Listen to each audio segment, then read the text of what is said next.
fucking dream so big that they'll haunt you, or they'll calm you. That's how you know if you gotta go and get to win and not conquer. I had to go out and get it without a sponsor. Kept it real, never crooked, yeah, that's honor. Now I can go out and get it how I want to. Hashtag bless, I choose.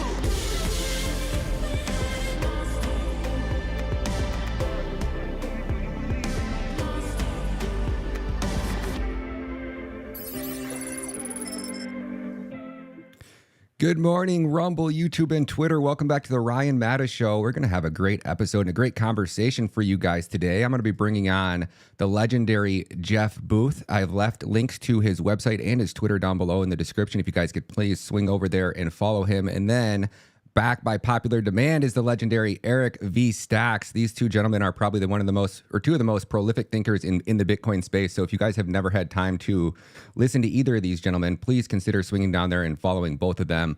I wanted both of them to come on the show. I originally just invited Jeff on the show for an interview, and we were going to go down the Bitcoin rabbit hole and talk about a few topics that he had spoken about, and he does a lot of podcasts. And then I reached out to Eric and I was like, hey, Eric, I got Jeff Booth coming on the show. Would you like to come and jump on? So I'll let these gentlemen both kind of go at it. I'm just going to kind of produce the show in the background. Jeff, welcome to the show. Why don't you introduce yourself? And then Eric, I'll let you say hello again and we'll get into it. Yeah, thanks for having me, Ryan. Jeff Booth, entrepreneur who wrote a book called The Price of Tomorrow that talks about why prices should fall in our world rather than rise. Eric. Thanks for coming on, Jeff.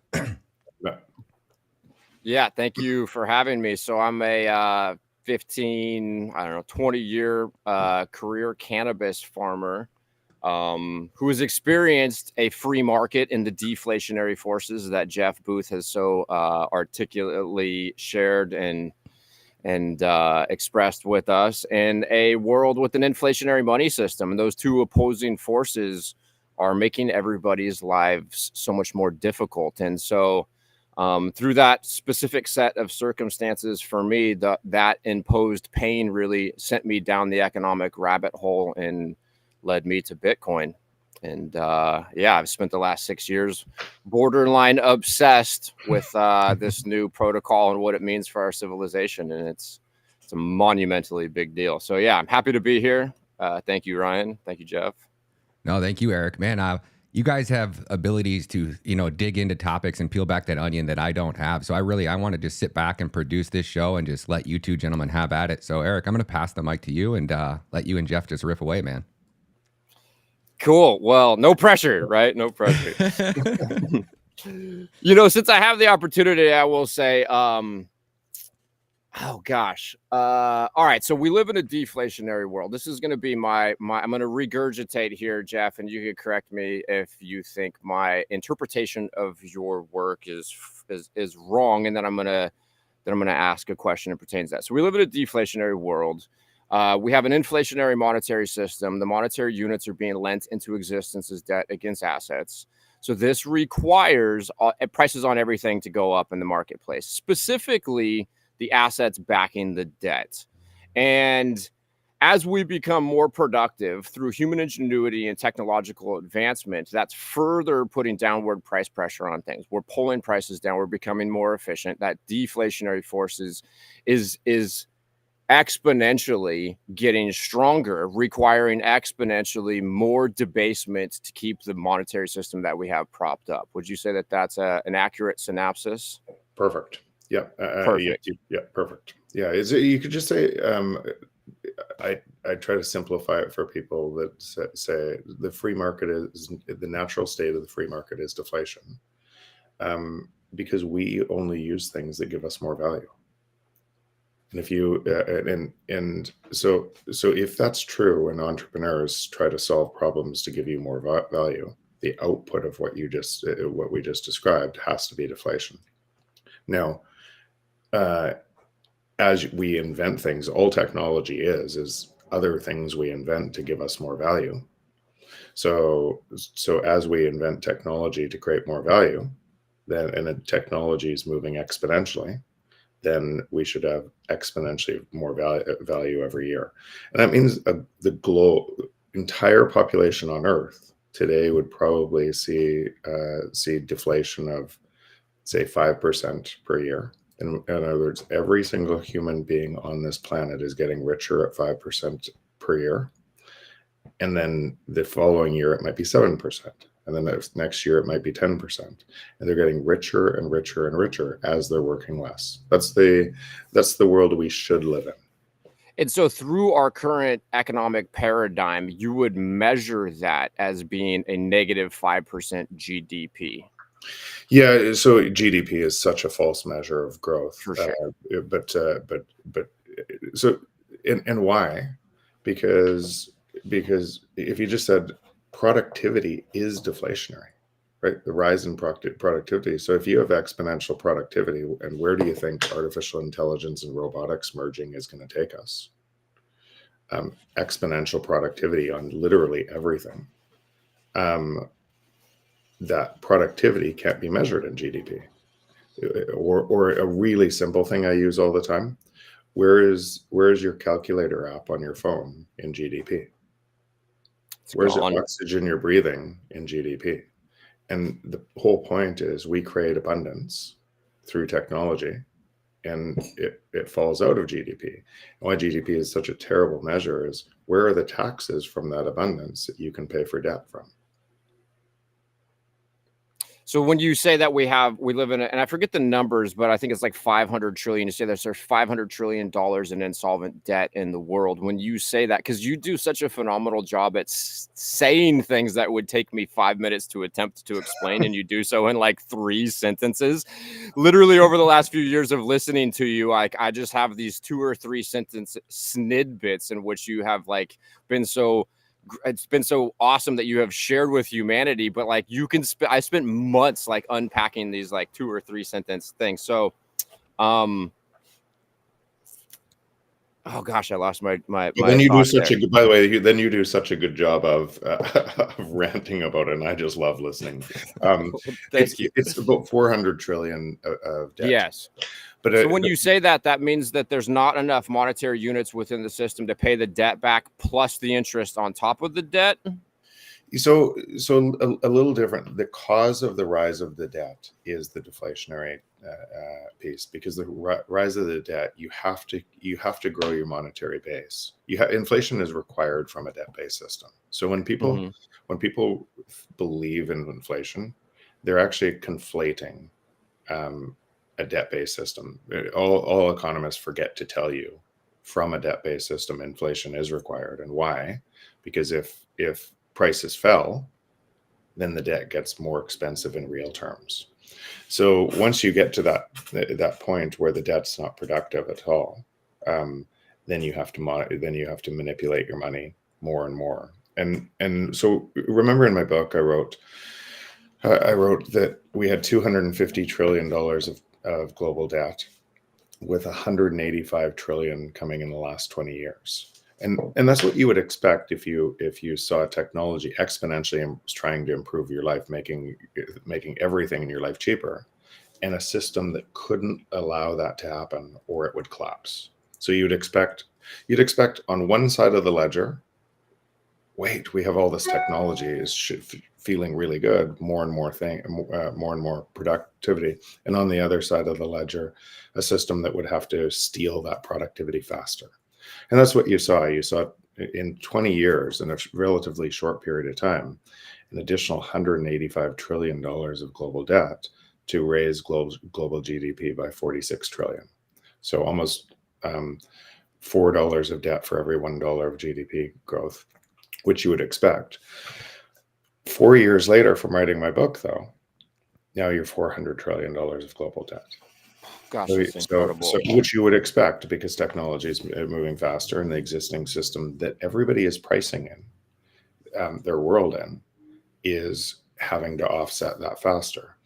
And because they're measuring a system from a system that is debasing their reality, that people are really confused. Really confused. Interesting. And so Bitcoin seems to be this impermeable wall of truth. It's this fixed monetary unit. There's 21 million units. It's measuring that deflation. Its price its convertibility into other goods or service is increasing to expose or to show that deflationary force in the world. Aren't we also benefiting currently as early Bitcoin adopters from the proverbial great demonetization that's taking place? Yeah, absolutely. Absolutely. So if you measure anything in Bitcoin, I'm going to back up a step.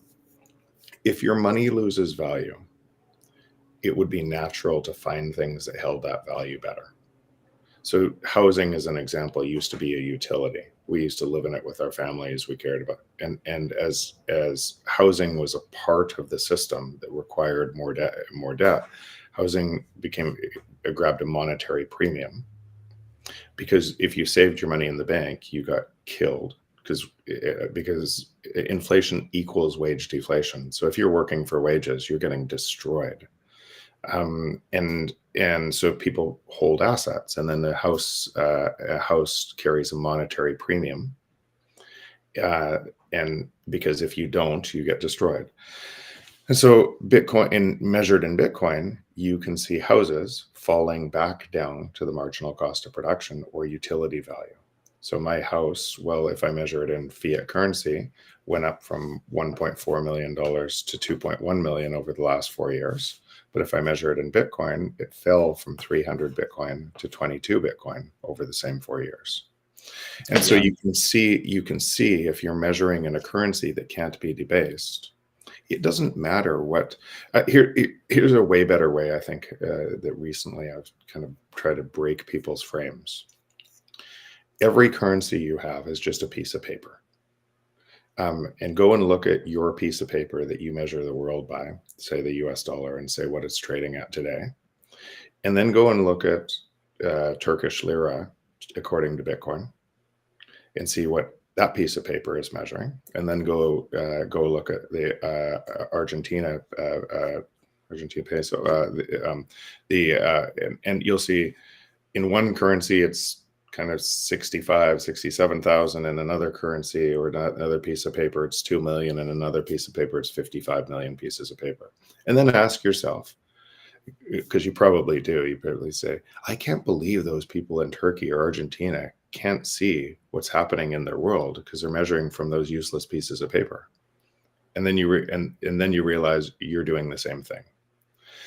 And it kind of breaks that paradigm, and you start measuring in a unit that can't be taken from you. And it doesn't matter if a government wants to print 30% more pieces of paper, or if you want to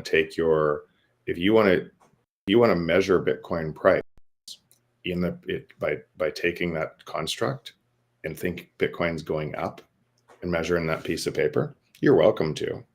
But as you said, Eric, it's repricing everything. It doesn't care if you want to measure it in a piece of paper. Yeah, it seems like a semi-valuable exercise, at least because I've listened to you say this a lot, and so I've tried to really integrate it. But if I measure Bitcoin, its value, and I denominate its value in dollars, that is an intermediary for me to wrap my mind around Bitcoin's convertibility into other goods or services. Although they are two separate systems, but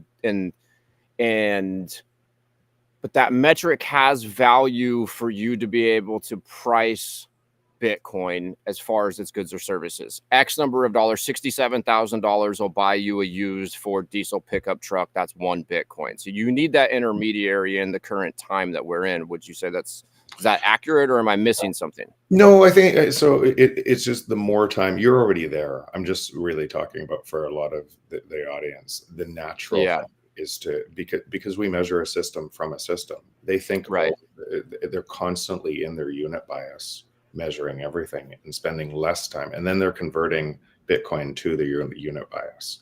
And it's such a paradigm because everything else, then they think, oh, okay, Trump or Biden, either one of those people can solve this problem on top of broken money, when it's really just who gets more of the spoils of the stolen money that comes from you. And they, because all of the system, everything they're doing is making that system stronger. I try to break it really hard. I just try to break it and say, here is the thing repricing the world. If you want to price in your other system, if you want to think there's a fix from the other system, tell me how. Tell me how that could possibly work. So I go to where their problem is, whatever problem they have in the world. I try to go, okay, now tell me how you solve that with just making up more pieces of paper. Yeah, that's really good. And that actually brings a thought that I'm grateful to have the opportunity to discuss this with you. So you would take an individual, I don't know, I don't want to use Schiff as an example, but somebody like Schiff who's going to say, hey, you know what, like we know what problems we have with our current economic system and our money system. These corrupt politicians keep printing too much money. We need to feel the economic pain. We need to stop printing money. Well, if we stop expanding the currency supply, then the system becomes insolvent. People end up in a position where they have negative equity, and you're going to have an apocalyptic situation where the person who's got the biggest guns on your block is going to take all the houses because everybody's upside down in those houses. Right. So although we have a lot of people that say, hey, you know what? We need to stop printing money. We need to reset this whole thing. You know, screw the central bank, screw the government. We don't need any of that. If that happens, it's going to be mayhem. It'd be Mad Max. We clearly can't have that, right? And so while we have two separate systems, and you do a very good job explaining the difference between our current economic paradigm and our new protocol stack that is being imposed upon us, I think those two worlds, and I haven't heard you speak to this, and I would imagine you have thoughts around this, but those two worlds are overlapping, and one system is segueing into another. And if I think about how do the powers that be grapple with this new discovery, a lot of people seem to think that there's a threat, that we have some sort of an issue. And the more and more that I've thought about it through the lens of 6102, is there, sorry, I got some fans here in the facility, so if you hear a little background noise. Yeah, louver's opening. Yeah, the louver's open, and I got big exhaust fans that turn on and cool this thing. We cool it like you would like a giant mining facility. Nice. So anyways, you know, how do, you know, there's a lot of fear, and I would say that the fear is predicated upon logic and reason based upon the limitations of our, you know, civilization and what technologies we've had for all of known history. Everything that was too good to be true pre-Bitcoin was probably too good to be true. It was essentially controlled. It was co-optable. It was corruptible.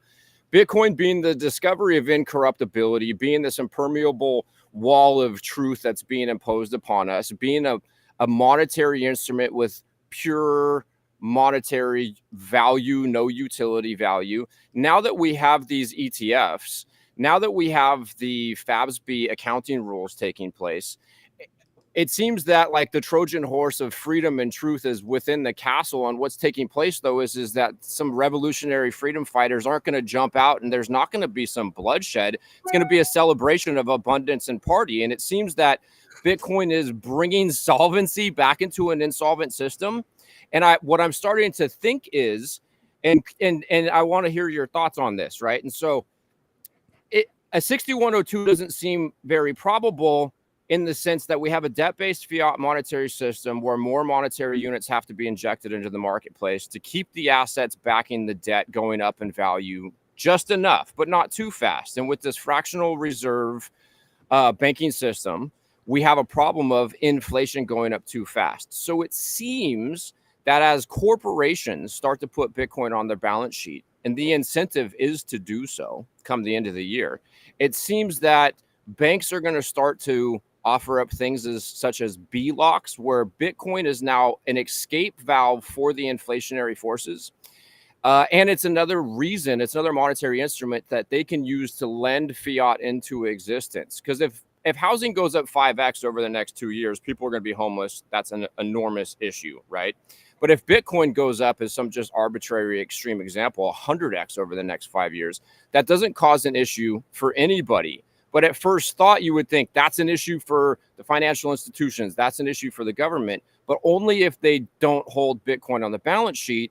But if they do have Bitcoin on the balance sheet, then as the Bitcoin price shreds, their balance sheet appreciates at such a rate where they don't need that further bailout. They don't need the debasement because they are bringing solvents. Like Bitcoin is unwinding what happened in 1971, that detachment from gold, and it's bringing solvency back into an insolvent system. And the shortest way I would say that is Bitcoin is fixing fiat at the same time it's making it obsolete and replacing it. Does that all make sense? Yeah, it does. But this is going to, I would say, I expect the attacks far worse than you just outlined. Far worse. But I would start here, and I think you captured some of it. You're right on. Humans have never seen something like Bitcoin, so we have no priors to Bitcoin, and we know a couple things. We know money is superordinate to laws. We know free markets are more productive than closed markets, and say use the U.S. The rise of the U.S. was because it was a free market. That gave it a more productive market over anything else, and it created the rise of the U.S. And it was protected a free market by the Constitution. But we know money is superordinate to laws because when we look around at places with broken money, laws don't protect the people; they protect the dictators with the broken money. And so you can just inverse what I just said, and you can see that. So and the U.S. was always the strongest money too by Constitution. It wasn't allowed to be broken. And then kind of as a derivative of that, you could say, but there's such a global entire time in our entire history as humans. If you could cheat, you would. Because if you could create inflationary money, that means you could steal productivity from everyone slowly, and they wouldn't know. And you could accrue great power in stealing that productivity really slowly. Call it 1%, 2%. Remember, the natural rate of deflation is negative. So you're not stealing from zero, but people wouldn't notice. So you'd be able to go into their house and steal things really slowly over a course of a year, and all of them, and they wouldn't notice. And so you could accrue a massive power. So you can see throughout history, we do that. Humans do that. They tried it no matter what. They try to cheat. They try to cheat a system. And so this is one of those areas that I realized in Bitcoin would also every single thing in the world would come after it to try to stop it. And I took the opposing view that I have right now, and I thought it would be. I thought there was not a high probability, but about a 5%, when I finished writing my book, about a 5% probability that it would get captured at some point. The base layer, I think we realize now it can't be captured. And why? Because Eric, you probably run a node. I run a node. There's hundreds of thousands of invisible nodes all around the world keeping this thing honest. In other words, you and I and all of those people all over the world are protecting this, and we're not going to vote against our self-interests or what we now know, the decentralized insecurity, why it's so important for humanity. We're not going back, and nor is anybody who is like us. And there's more joining us every day because they start to see how important that is, and so it's uncorruptible. And through that lens, you totally understand why all the crypto stuff emerged.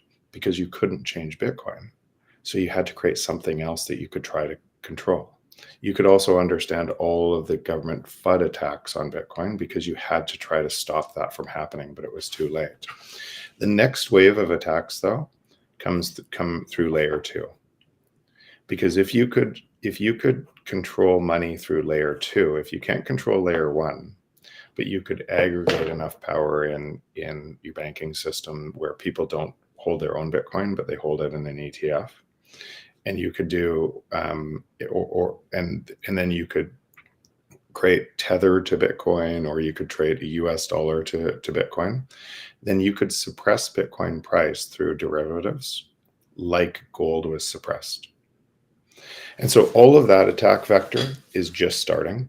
And there's a whole bunch of Bitcoiners that are confused by the attacks. When people say Lightning can't scale, effectively they're saying, I believe in this other kludgy coin tied to that can.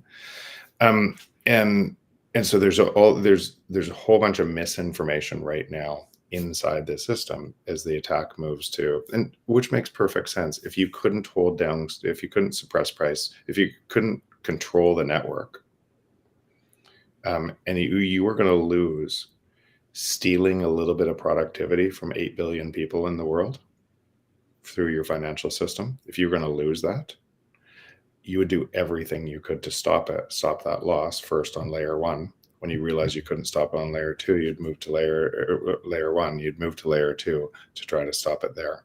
We're really early in the innings of that. But it's something, and we knew this. In fact, in Ego Death, my venture capital company, we could see this coming like a mile away. And much of the tech that stops that attack is already here or almost here. This world is not going to look like it has for 5,000 years of human history. Bitcoin is going to be native, and it's going to be used as a currency over time. I can see that really clearly, but it's going to be messy on the way through, and people are going to be really confused about the fight on the way through because there's so much power in the existing system to be able to confuse people. Very well put. Would you say that the later innings in the attack vectors on these layer twos are going to look somewhat like we've seen with these wildcat banks like BlockFi? Would you say that some of these ETFs are going to end up selling more claims to Bitcoin than they have Bitcoin? Would you say JP Morgan Chase will start offering out, here's a B lock, I'll give you 10% LTV, and then all of a sudden whoops, your coins are gone? Yeah, and even if you forget, even if you said it's not people trying to, not everybody is kind of bad actors in this. They're misjudging how much debt is required in a new system that allows deflation and what the cost of that debt is versus the framework that they've always lived in, where you use debt to be able to, essentially you have a short on the dollar through debt. Right, because you're paying back the debt in cheaper terms. So if you take a whole bunch of debt and then there's high inflation, you accrue assets at the cost of the expense of somebody else. And then you become, when you realize that the market's totally broken, then and the government will bail you out if you have too much debt, if you're a systematic risk to the society, then what you do is you become a systematic risk because you realize heads you win, tails you win by becoming too big to fail. And like we saw in 2008, now we have an acceleration. Remember the TARP in 2008, the people marched down the streets because the free market was breaking. It started out at 350 million and the march on Wall Street. And then they went home and it turned into 700 billion. And the next one was 5-7 trillion. The next one is going to be 30-40 trillion, and it's coming soon, right? And people just and people aren't watching. You probably heard me say this before, but they're watching a frame of the movie instead of the movie. So there's an element to all of this that I see, and I might be wrong. Maybe I'm looking too far down the road, but I think there's a dynamic. It's game theoretic, like what Michael Saylor has done with MicroStrategy. He's essentially shorting the dollar. He's going short the dollar, long Bitcoin. And if other big corporations don't do that, he will have the only corporation in the world in 20 years, 40 years, right? And so doesn't that kind of create this dynamic where there's a playbook for, now that the accounting rules are changing, these other corporations can do so without wrecking their quarterly earnings? And doesn't that also like lay over into the financial institutions? Like in 2008, these financial institutions that were over levered, they ended up needing a bailout as a result of the fundamental deflationary forces in this world, right?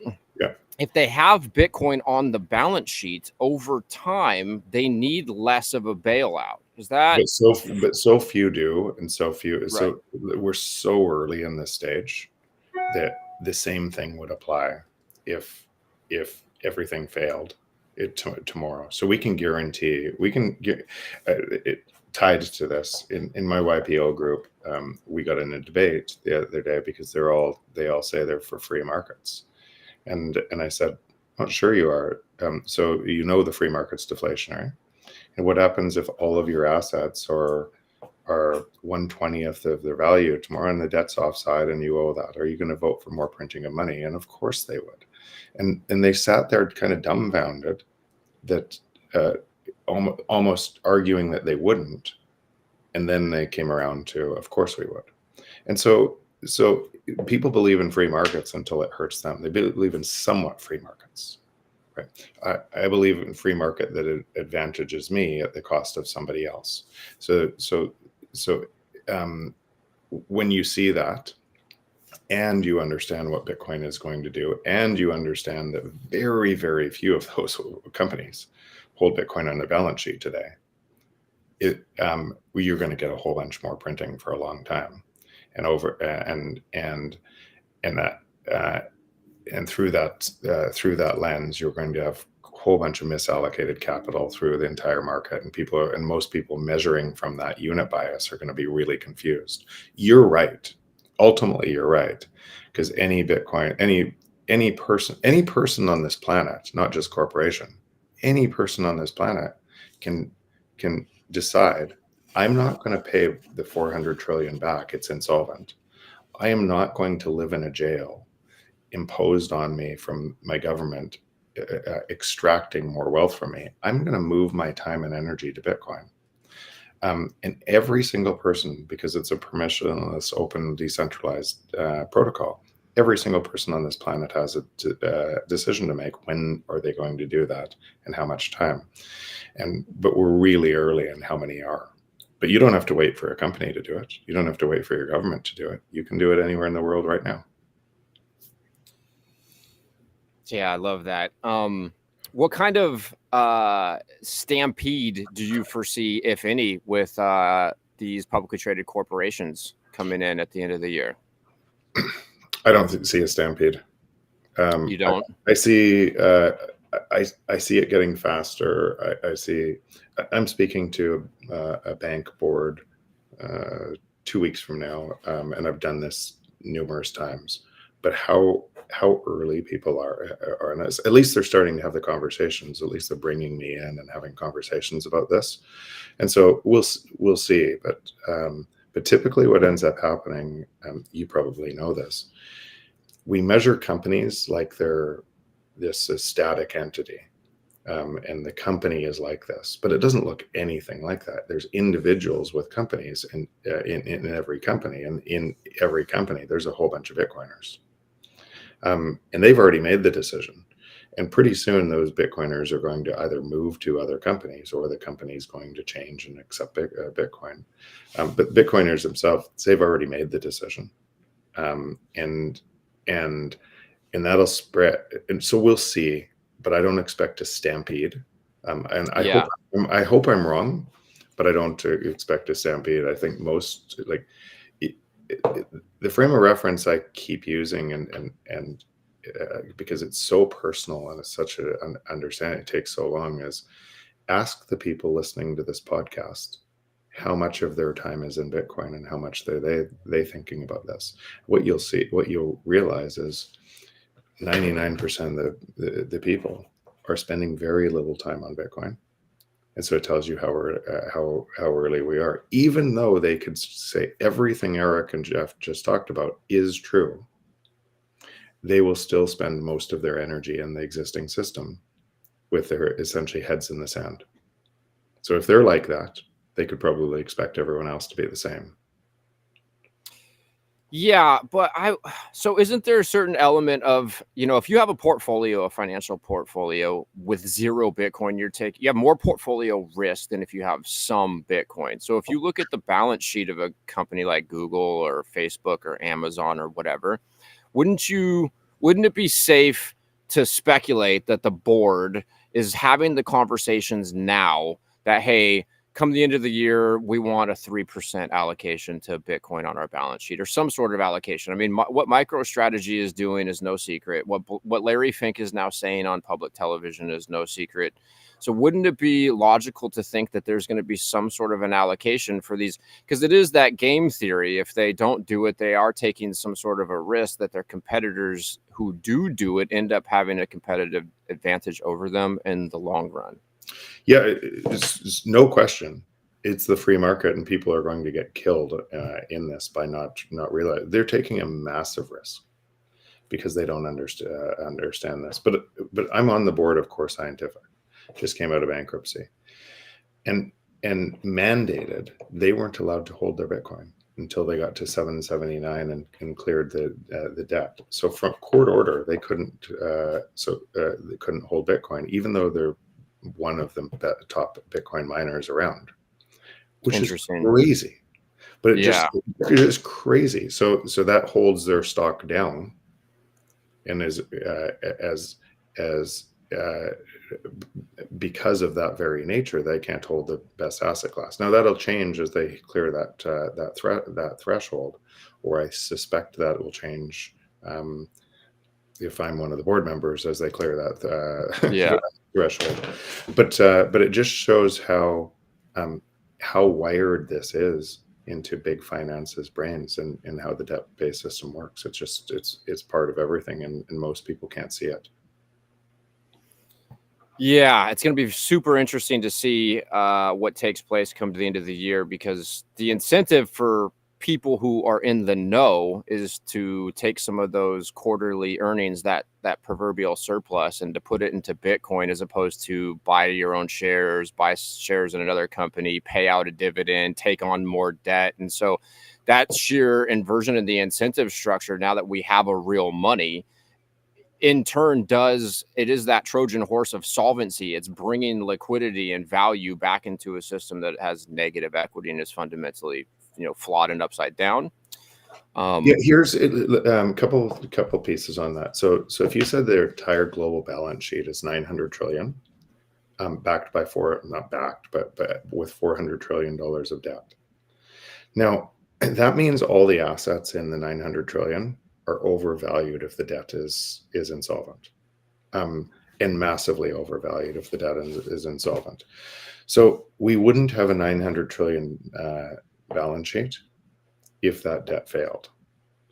And so you can guarantee it, and the debt is insolvent. Paying back $400 trillion at $1 a second would take 12,800,000 years. So it's already insolvent, and we pretend it's solvent.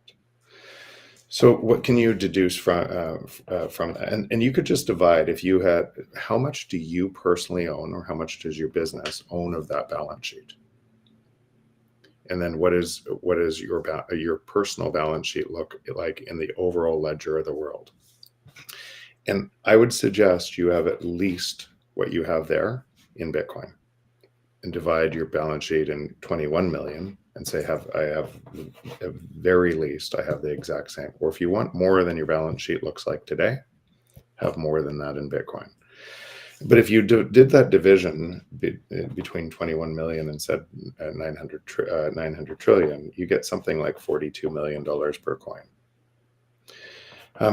That's the value, that's the implied value of Bitcoin today, if it stays decentralized and secure, which you and I already have done all of the work that we know it's going to stay decentralized and secure.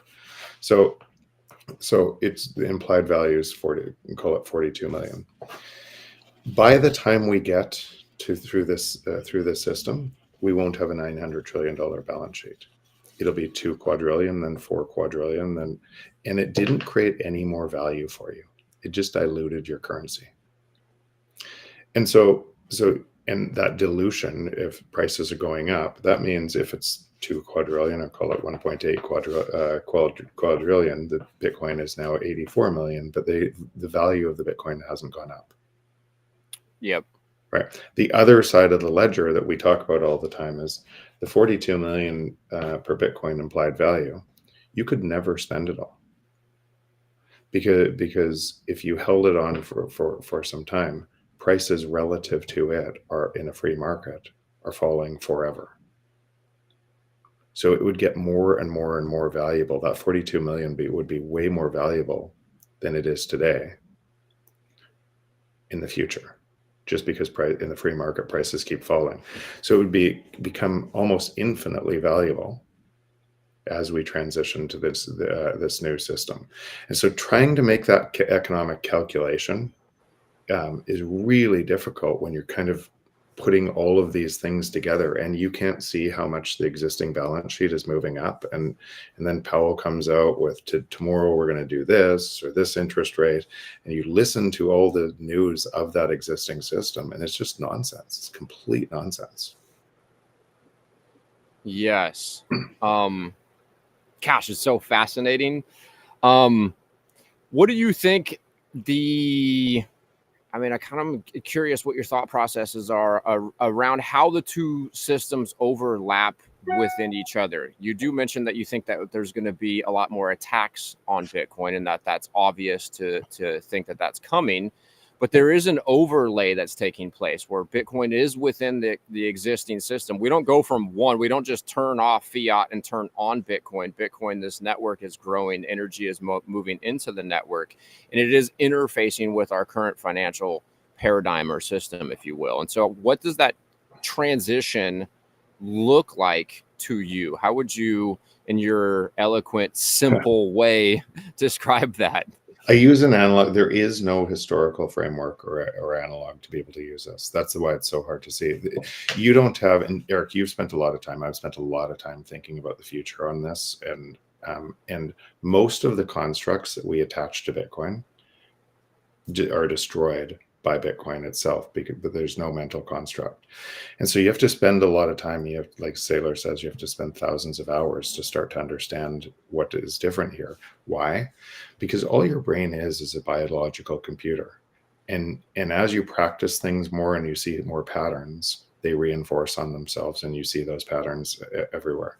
So if you don't have kind of the mental lattice for what Bitcoin is, which nobody does in the beginning because it's a new paradigm, you don't really have this stuff to hang Bitcoin, what it means in the future.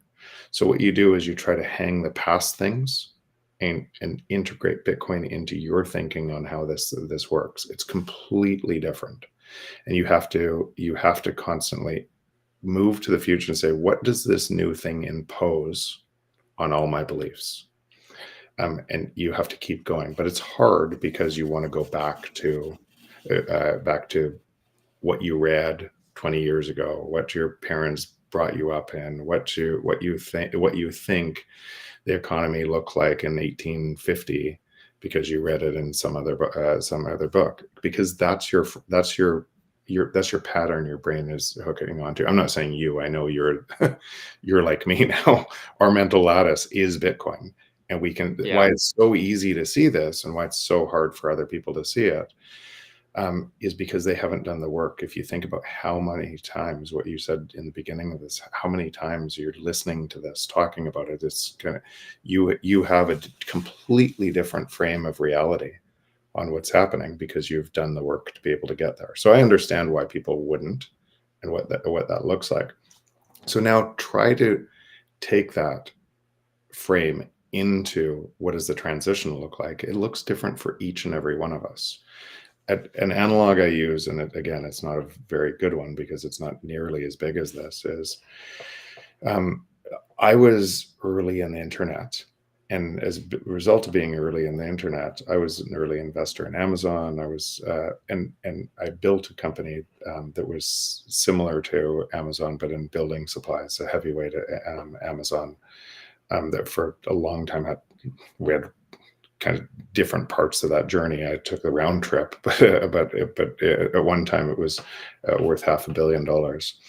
But I remember the same conversations with Sears versus Amazon, and this almost similar to what we're having today. On one side of the ledger, back in kind of the late 90s, people were saying nobody's going to shop at Amazon, and just like the people saying nobody's going to pay in Bitcoin. And on the other side was completely fear. So one was nobody's ever going to do that. I'm never going to do that. And on the other side, it was complete fear. What if that happens? And they were saying, well, if that happens, where will I buy all my groceries? And so you had this similar to today, people stuck in different paradigms. And I just asked myself a pretty simple question. If you were an executive at Amazon, or if you were executive at Sears, you saw two totally different worlds emerge. In one, it got easier and easier and easier. Life got better. And in one, it got harder and harder and harder. Life got worse. And in 2010 or so, when Sears closed its doors, I don't remember street protests and where am I going to buy my groceries. I just remember the free market taking, or somewhat free market taking over, and us choosing what offered us more value. And so that's how I see this playing out, much more chaotic. And I have some reference points for myself that I use to say, is that true, or do I have that wrong? But when I look at people in Turkey, or I look at people in Argentina, most of those people still believe, they might not believe in their Turkish lira or Argentina peso as much, but they believe in the US dollar. So they'll make it stronger. So why aren't they all Bitcoiners when Bitcoin is proving to be the best asset class and the best store of wealth? And they have the evidence on it for 15 years. Why are they still choosing US dollars? That is losing, in US dollars is just losing value slower than their currency. People get confused. And so you would think in some of those countries, you'd have 100% or 80% Bitcoin adoption rate, and you don't. And so that lends me to believe, just like Sears, just like we see here, it lends me to believe most people will stay stuck. Interesting. So and I agree with what you're saying. I think that it's kind of like what comes to mind for me is when I have a difficult time explaining to somebody who I can see so clearly why Bitcoin would make their life better, and they just can't hear it. And one of the things I've started to become a lot more sympathetic to that, and I've been a little bit less forceful in my orange pilling tactics, and one of the things that I think that's helped ease my frustration around that is we're all the descendants of human beings that were suspicious and quick to raise an eyebrow because the ancestors of ours who believed something that was too good to be true on average got led to the slaughter. And so there is a cognitive bias there that I think people struggle with. And there is this element of, people can't wrap their minds around, on average, the idea that we have discovered incorruptibility. This is an indestructible protocol, or it's seems to be the most probable thing in the marketplace, that Bitcoin will stay decentralized and secure. Keep going with that, and I mean for people who haven't come to that conclusion yet, because when we say it over and over again, we're so sure, and because we've done the work. But if you're listening to this podcast and you haven't done the work, and what Eric just said, it doesn't resonate, then just ask yourself, what's the cost of not doing the work? Should I be curious if this is, if these people are saying this, and it might be true, and if it is true, what does that mean? Then I'd suggest go do the work and see why it is true, because I'm like you. I totally understand why people. I empathize. They don't have the mental lattice to be able to hold on to this right now, and so when they hear these things, they just push away further. It can't be true. I know I thought the same thing when I first looked at it. It can't be true. There's no way in all of human history we've never seen something like this. Everything gets co-opted. Can't be true. So it took me a long time to realize it was true. What was the big tipping point for you? Because I can say for me, the thing that kind of pushed me over the edge, in addition to listening to people like you who are on the forefront of working these thoughts out, there's an element of having to wire new neural pathways together to see this, because seeing the deflationary forces in our world when we have an inflationary money system, it's like you're looking through this optical illusion, and it takes a lot of work, as we say. It's the proof of work. You really got to put time into it. And you have those moments of realization that are very cerebral, where it's like, oh my gosh, I can see this new thing in the world that's been right in front of me the entire time. But I guess the thing for me that pushed me over the edge was the understanding that it is humans' innate default mode to serve their self-interest and take the path of least resistance in an energy-based universe to get the most energy in for the least energy out. That makes this network work. It's aligning what's best for the individual also with what's best for the collective for the first time in human history. And so it's human selfishness. It is the very thing that makes humans corruptible things, protocols, constructs. That's what makes Bitcoin work. Or at least that understanding for me is where I had the big aha moment. And what was that big aha moment for you? I don't know if there was one. There was probably many. Like, there's just, as you go down the rabbit hole, and then you realize a lot of your other frame of what you thought the world looked like has to unwind to match the new frame. So not one, but many. And for me, I talk about Bitcoin though as a protocol. So it's layer one protocol tied to energy, or an open, decentralized, and secure network. Both bounded by energy and creating energy abundance by its very nature. And when you realize that everything starts at energy, then having a protocol bounded to energy, it's kind of a big deal. And then what could be built on top of that? What does society, human flourishing look like on something that can't be cheated? And then realizing that when you see FTX, when you see BlockFi, when you see all of these things, which we'll see lots more, human beings are used to cheating. And when they try to cheat this honest network, they always get flushed out. And anyone caught within those systems gets flushed out with them.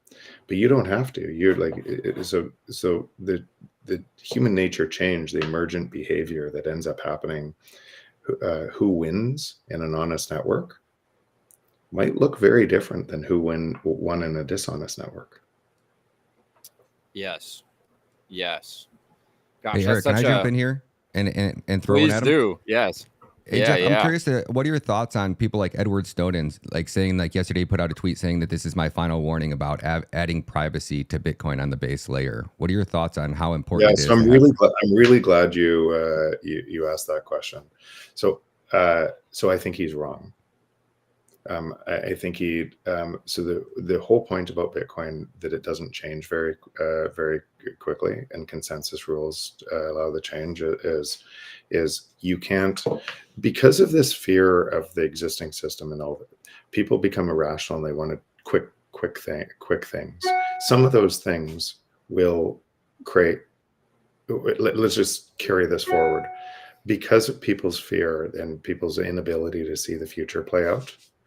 Most people measure the present rather than the future. They don't predict the future, they predict the present. And so if they're really fearful, they'll keep on doing that more and more. And I understand Edward Snowden and why he would think that, and base layer, but it's very important. The decentralization and security is far more important than anything else in Bitcoin, because you can move privacy to the second layer or third layer.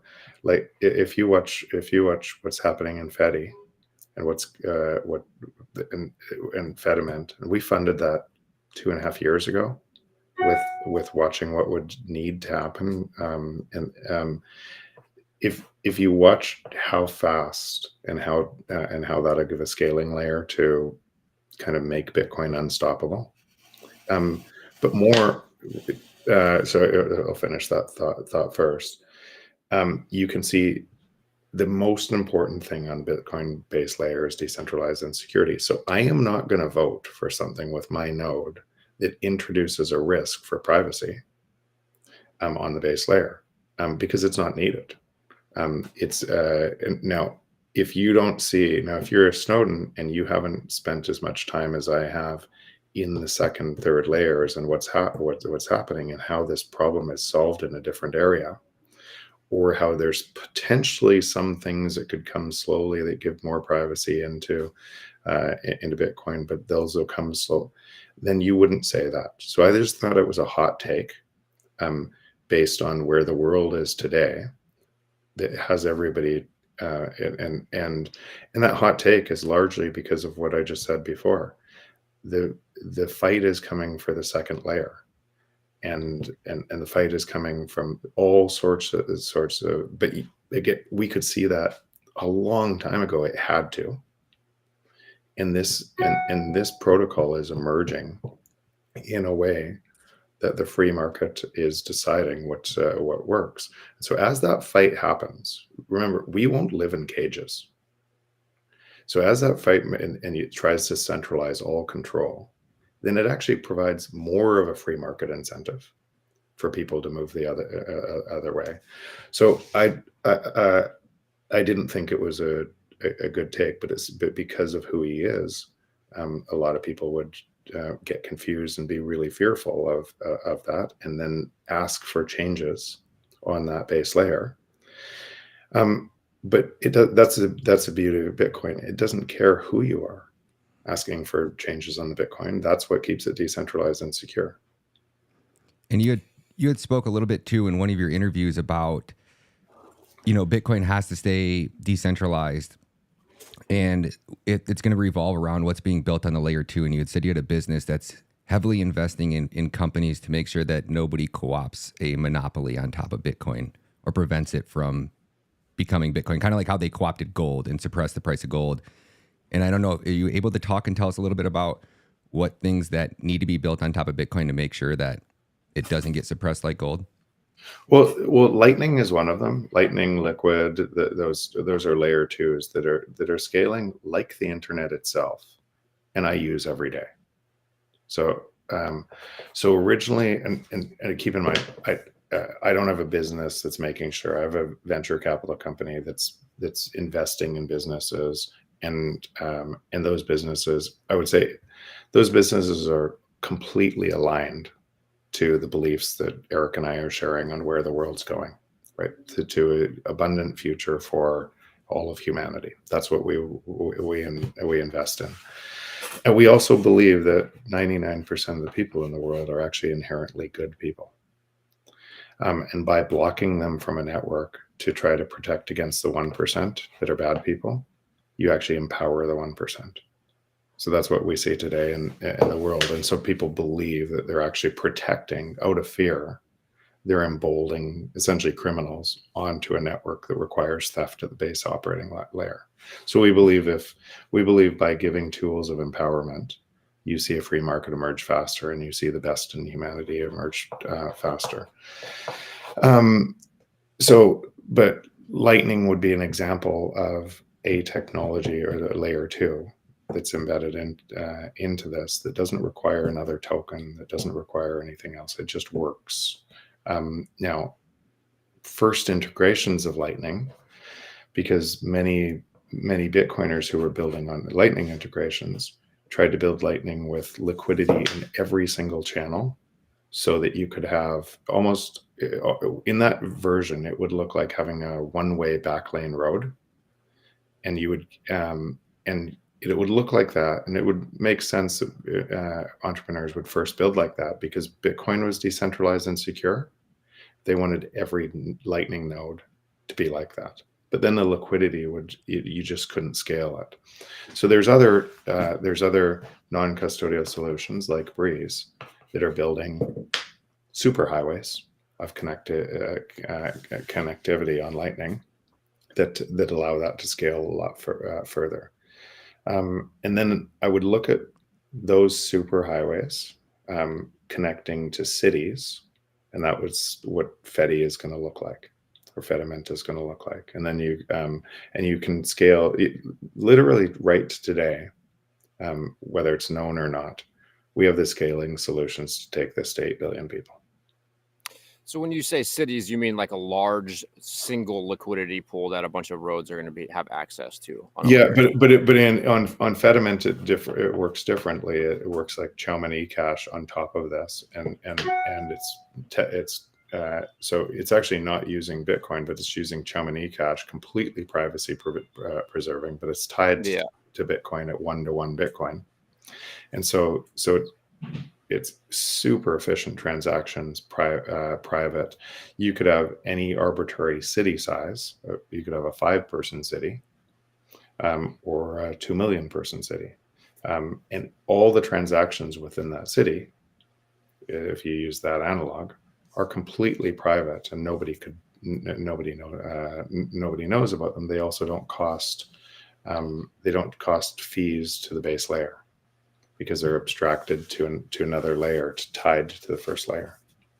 So Snowden is getting what he wants. It's just coming in a form he's unaware of. Because it's my understanding, and would you agree that the public ledger, the base chain, has to be public for it to be decentralized and secure? You have to be able to see that ledger for it to be honest. Like I get into a debate with an individual who's very pro Monero, and I understand the idea, but I kind of tell him, I'm like, you're looking at the new world through the lens of the old world.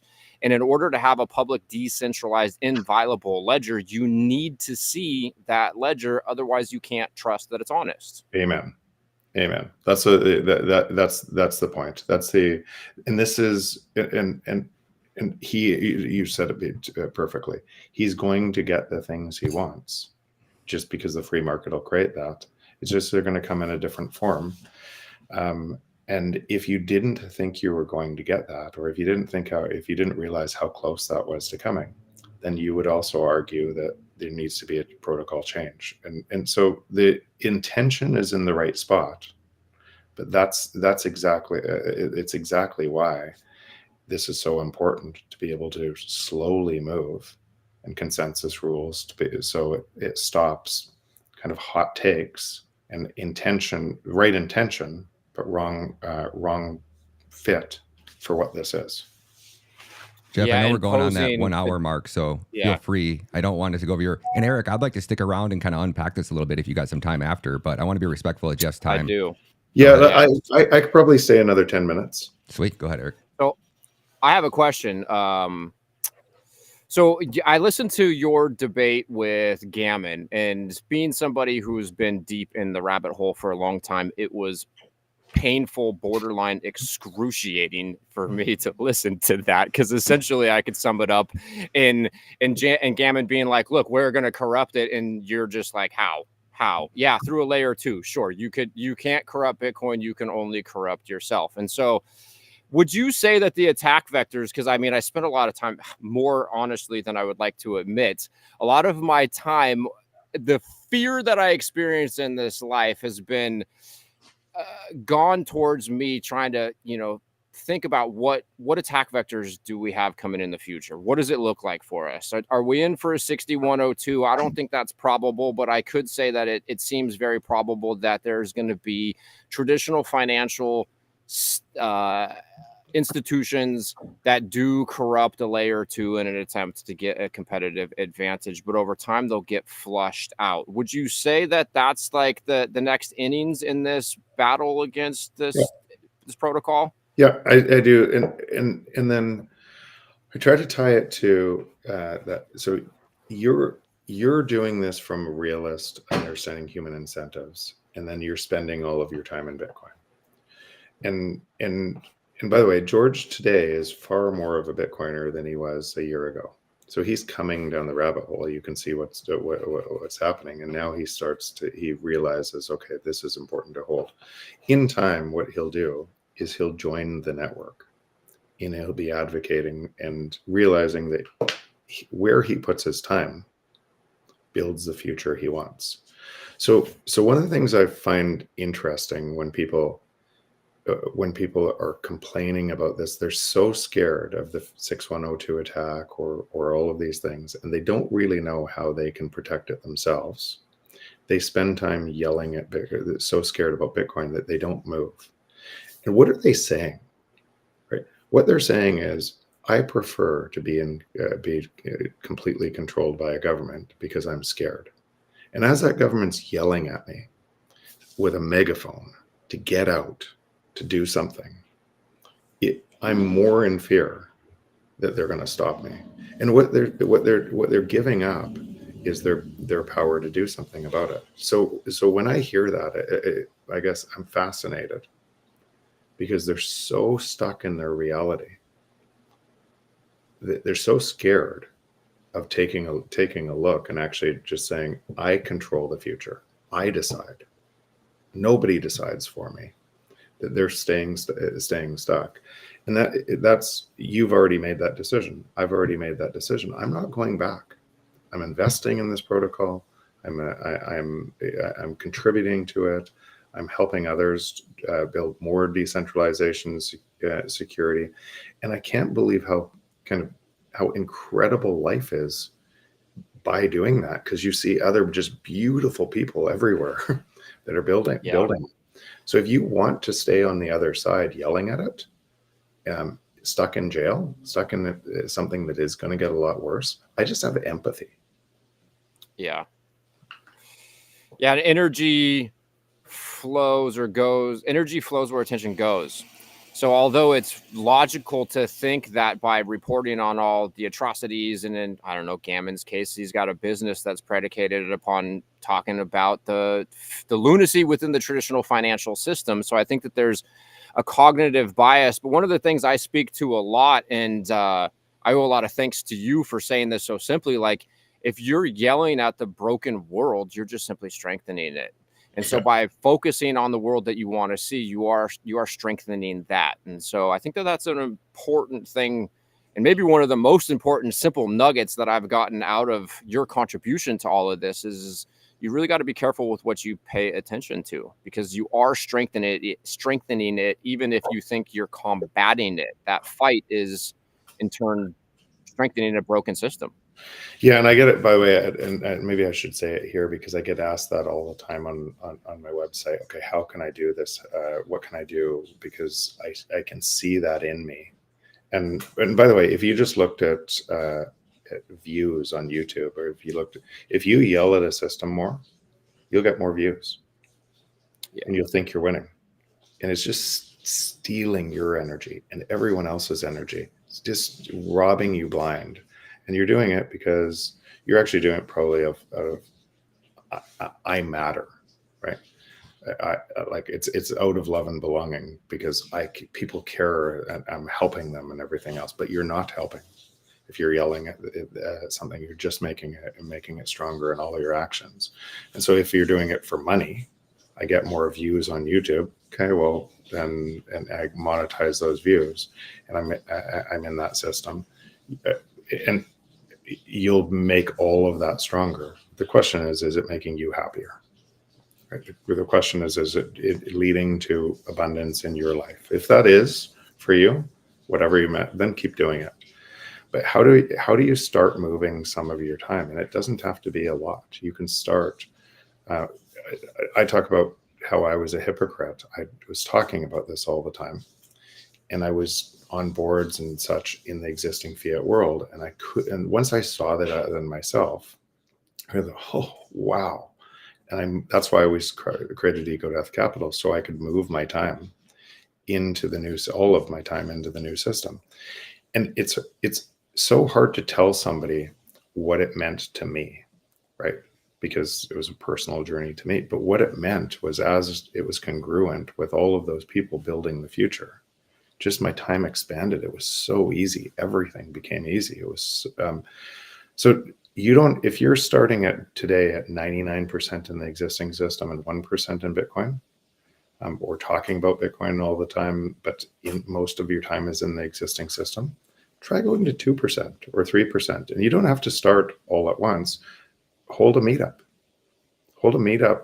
In your local area. It's a permissionless system. Just hold a meetup. And you'll probably find 6 or 7 people in your local region that will come. With those 6 or 7 people, the next month it might be 20 people, the next month it might be 40.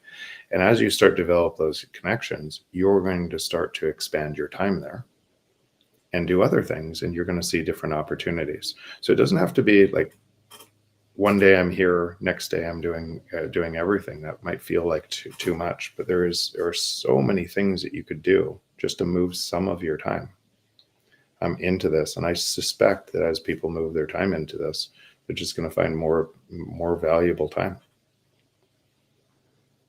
Yeah, it is very expansive, special experience, I can say. And I think Ryan's experiencing a lot of that himself, because he's spent a lot of time reporting on, I don't know, the stolen election and the invasion taking place in our country. But he's also now segueing significantly into the Bitcoin realm. And I think that what you're doing, actually, Ryan, I will say, is a challenge, and I commend you, because you have to kind of like go into this demonic realm and with all of this negative darkness and interface with all of that, but then you're bringing this orange bright love and light and this abundant truth and this message to these people who really need it. And so that's a special thing, and I commend you for that. That's not easy. I can't pay attention to Clown World. I can't. I have to defund it by moving my attention elsewhere. It's pretty hard. Yeah. Well, thank you. And Jeff, thank you, man, for everything that you do. I know we're really respectful of your time. Eric, do you have time to stick around? Yeah, I do. I have quite a bit, actually.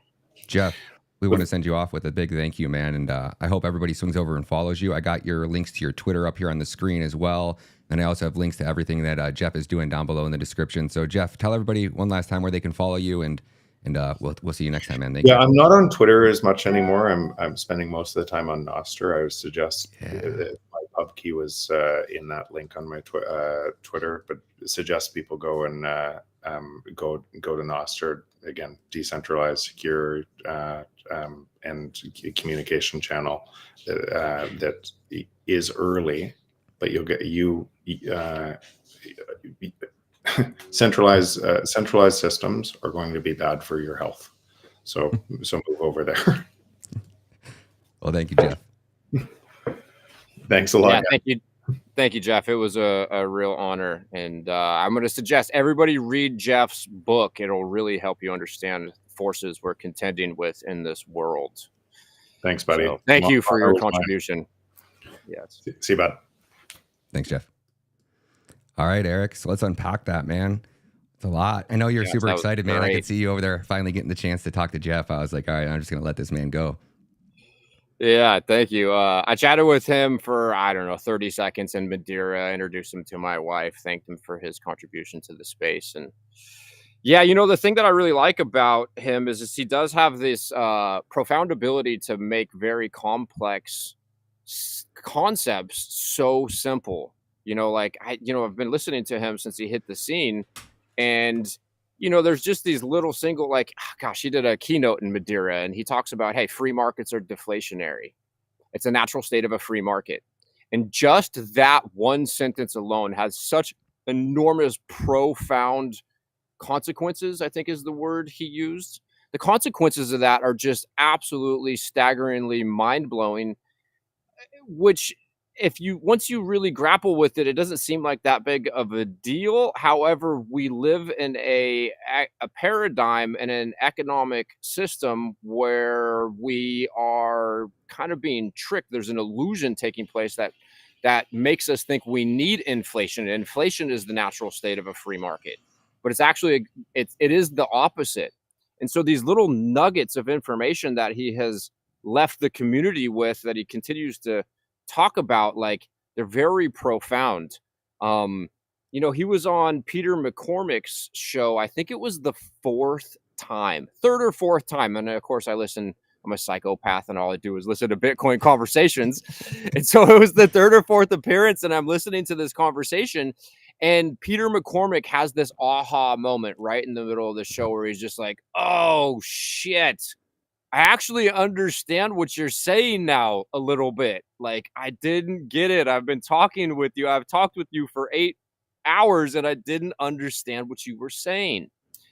And so, yeah, the implications of understanding that are a big deal. And I do think another thing that he says that's real is just too many people know. Too many people know it's a mind virus, like George Gammon as an example. I used to watch George Gammon's videos. his whiteboard videos are really good. If you want to understand the repo market and what the Federal Reserve is doing, and you want to understand why the existing system is struggling to operate and function properly, well, George Gammon's a great person to listen to. But at this point, I don't really care, because as Jeff Booth says, the new system is imposing a new rule set, a new reality, a new wall of impermeable, immovable truth. And that fundamentally changes everything. And so, yeah, it's just, gosh, it's really, I don't know, profound, really profound. Kind of You're lost right. my train of thought there. So many things. It's just a lot. It's hard to, I like what Jeff does such a good job at is just staying calm and feeling empathy for the people that are still stuck in that old system. I have a really hard time because I get kind of defensive when people come in my live streams on LFA TV and they talk shit, or they just say the stupid Elizabeth Warren one-liners or the Nancy Pelosi one-liners about Bitcoin, and there's no fact or there's no substance behind it. And I wish I was more calm and collective, like you guys are. Like, listen, you got to have empathy for these people. You have to. Jeff Booth says it. Like, you have to explain Bitcoin not from a point where you're at, but come from a point where they're at, and kind of meet them on that level ground. And you guys do such a good job at that. Yeah, I mean, gosh, thanks to Booth and others in the space. Like, I don't care what Elizabeth Warren has to say. Like, as in the famous words of Booth, Bitcoin doesn't care. Bitcoin doesn't care. It doesn't matter what she says. It doesn't matter what anybody says. Like, it's just this, it is what it is. And it's serving our self-interest, as he says too. He's running a node. He's not going to vote for something that goes against his self-interest. He's not going to vote for a privacy protocol or a BIP that's going to make the base layer private, because then you're giving up security. It's this blockchain trilemma, as you know, you have there's these three areas, and if you strengthen one, you're going to weaken others. And so, yeah, I'm not going to vote against my self-interest, and that serving that self-interest is why Bitcoin works. And it's a special thing because it aligns the self-interest of the individual with the interest of the collective. And so, yeah, but going back to like individuals like Elizabeth Warren, you know, and we're indoctrinated, we're raised in this society, in this culture, and from a young age, we're told to trust the system. We're indoctrinated. Like, I call schools government indoctrination camps. They're teaching you what to think and how to think about the existing system that you operate within. And breaking free of that is a very liberating thing. And it's also very hard for people to do. And you know, it's very cliche, but I think that you could approach life in one of two ways. You could come at life through a vibratory state of love, or you could come at life through a vibratory state of fear. And our existing system is imposing fear upon us, and people are even more scared when they grapple with the idea of breaking free of that existing system. There is a certain element of, it's kind of like crabs in the bucket, where like people are scared and they're holding on to an idea or an ideology, and they're protecting a system and voting for laws within a system. And these laws, the idea is that these laws are going to protect them within a system that is strictly built upon stealing from them. And that's one of the things Booth speaks to. And breaking free of that is a very expansive and liberating thing. And it's through logic and reason. Like, I don't live in some delusional state where like I don't have concerns about the atrocities taking place in the world. Like, I'm very deeply passionate about all this stuff, and I'm actually quite a softie. If I think about some of these things too long and too hard, it'll bring tears to my eyes, because I'm not a fan of the mass suffering that we're experiencing today. But the most effective way to combat that is to stop paying attention to it, and to put your system or your energy into a system that is the antidote to that. And that's why I started making videos talking about Bitcoin. It was the next way that I could contribute, even if it was a very small contribution. And I would say it was selfish. It was me sharing my thoughts and expanding my conversational reach so I could connect with other individuals who are thinking about the same thing. And that's a choice that has been very uplifting and fulfilling for me, as opposed to, I don't know, picketing and protesting and, getting very political, which is a very logical thought process. Like, hey, here's this, this political regime that has one ideology, and here's one that has one that's slightly different, but they're still within the same broken paradigm, the same broken system. And so, yeah, I think what you're doing, your newfound reporting on Bitcoin is, I think, a very big deal. And I think maybe the best thing that you could be doing to help affect change in the world is help these people who are very stuck in that fight and that divide, to understand that there is a solution outside of the system entirely that is actually the most monumental solution we've ever had. Like, it's and in this crazy way, like it almost none of the stuff that's taking place within our broken economic and political paradigm, it doesn't even matter. Booth says this, like, there is a new system. It's a protocol. It's not a technology. It's a protocol stack, and it is imposing a new reality upon us. It's not like I'd speak to that too from a different angle, where like we're not making some selfless sacrifice to try to affect change. Like, Bitcoin doesn't need us. It just is. Like, we need Bitcoin. Like, by adopting Bitcoin and by moving all of your energy into this new system, you're strengthening that system, you're defunding that system, and you're liberating yourself. You're moving into this new realm that is already here. Like, in his last interview with Nico's asking him, like, what kind of time frame do you see in this hyper Bitcoinization, this new Bitcoin world that we're moving into? And he says it's different for everybody. It's available to you right now. Like, and I can say personally, like, I have to earn dollars. I have to pay my bills in dollars, but I do consider myself to live entirely on a Bitcoin standard. I measure the future things that I want in Bitcoin. I save in Bitcoin. All of my energy goes into Bitcoin. As a matter of fact, I'm taking a career change. I'm moving out of cannabis and into Bitcoin. I have some Bitcoin business ideas. And as a result of that, like, I can say that my economic energy is expanding. You know, the dollar denominator, the purchasability in my investable, on my balance sheet, my asset, the Bitcoin that I hold, that's increasing. The love and gratitude that I have for the world is expanding. The network that I am building with other like-minded people is expanding. It is more of exactly what all of us want and less of what we don't want. And that reality is available to each and every single one of us today. And so, yeah, I just have so much gratitude for Jeff, and I don't know, just his just immense contribution and the blissful state of being that, like, he just brings this I don't know, this just vibe of positivity and love and gratitude to the space that's just very needed, because it's really easy to be angry. I spent a lot of years of my life angry at the broken world that we're moving out of.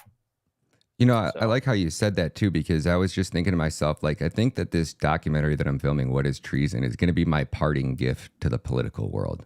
Like, it's so negative, I like that. and I'm so yelling at the system just every day.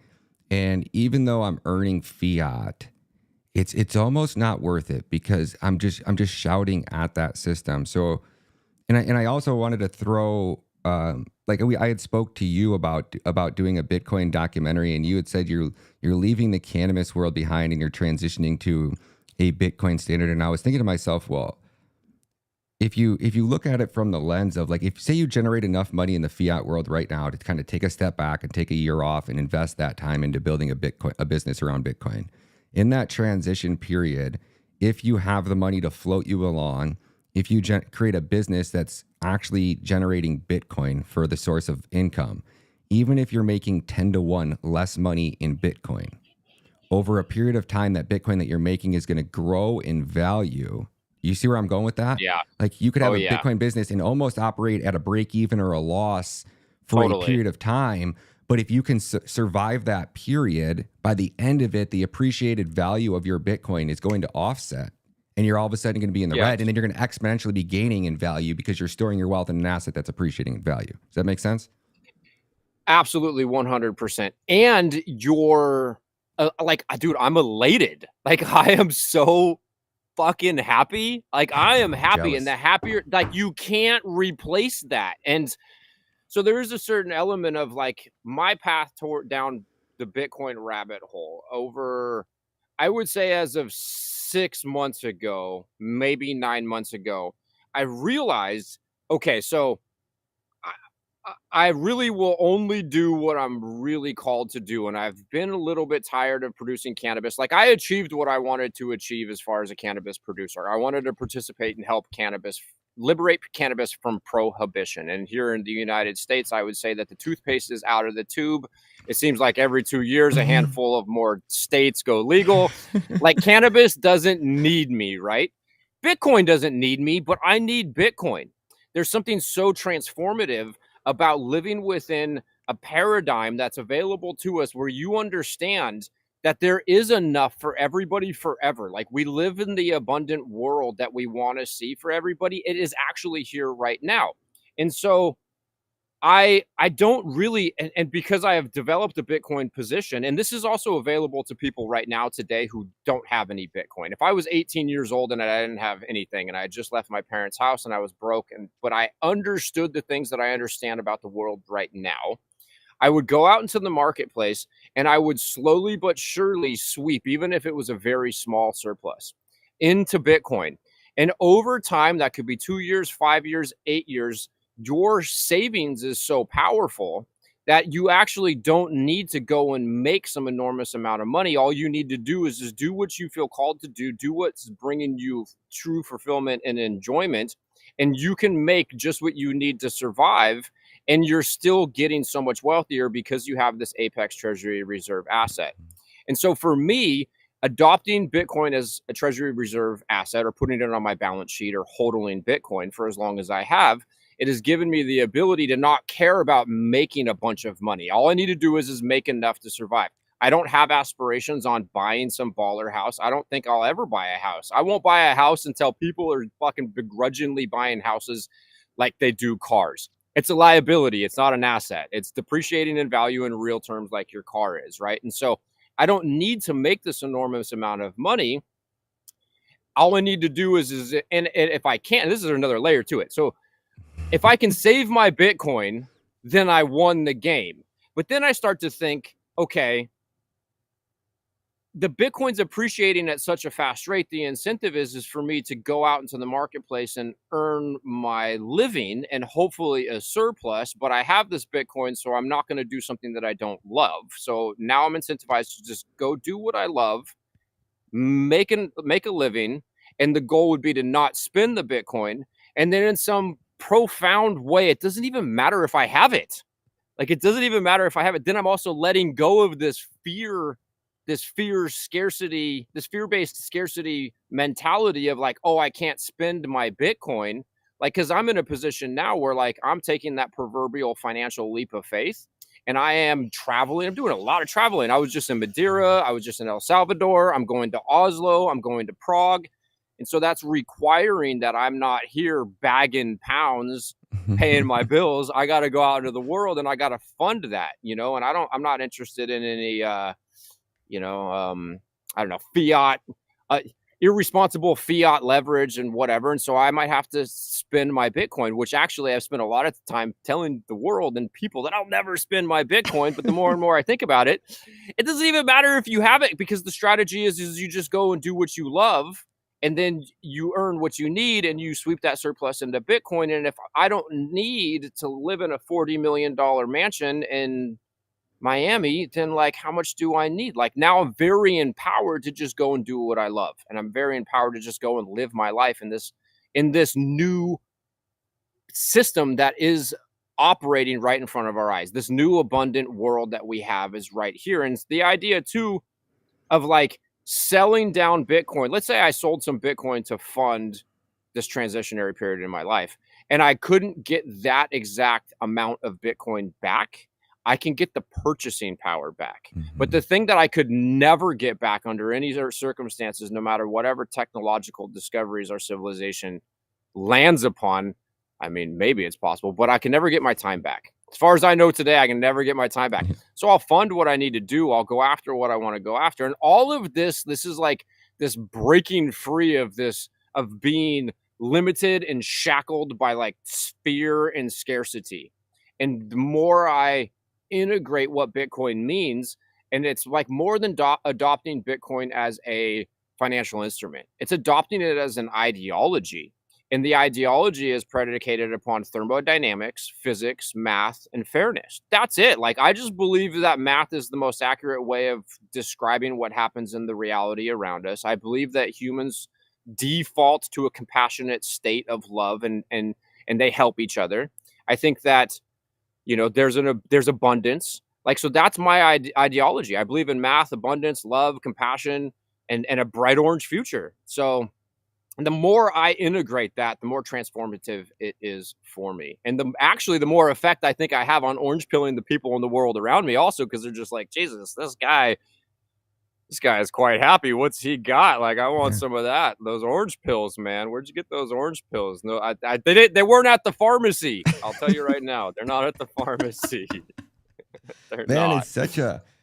It just gasses me up, man. You're right, because it's so, like, once you started pointing it out, like, man, you put on this suit and you go into this toxic wasteland that is politics, and it's just negative and fear, and that's what they thrive off of. The system is built around theft, and the only way for that theft is it's the divide, conquer, separate, getting you guys fighting against each other, while the big picture is we're looting the treasury and we're collapsing civilization in America. And if we can keep you in this state of fear, we can control you. And I think COVID woke a lot of people up to that. Like, it was so easy for enough of us to just go, oh my gosh, COVID, danger, fear. Like, we'll turn over. Here's all of our freedoms, government.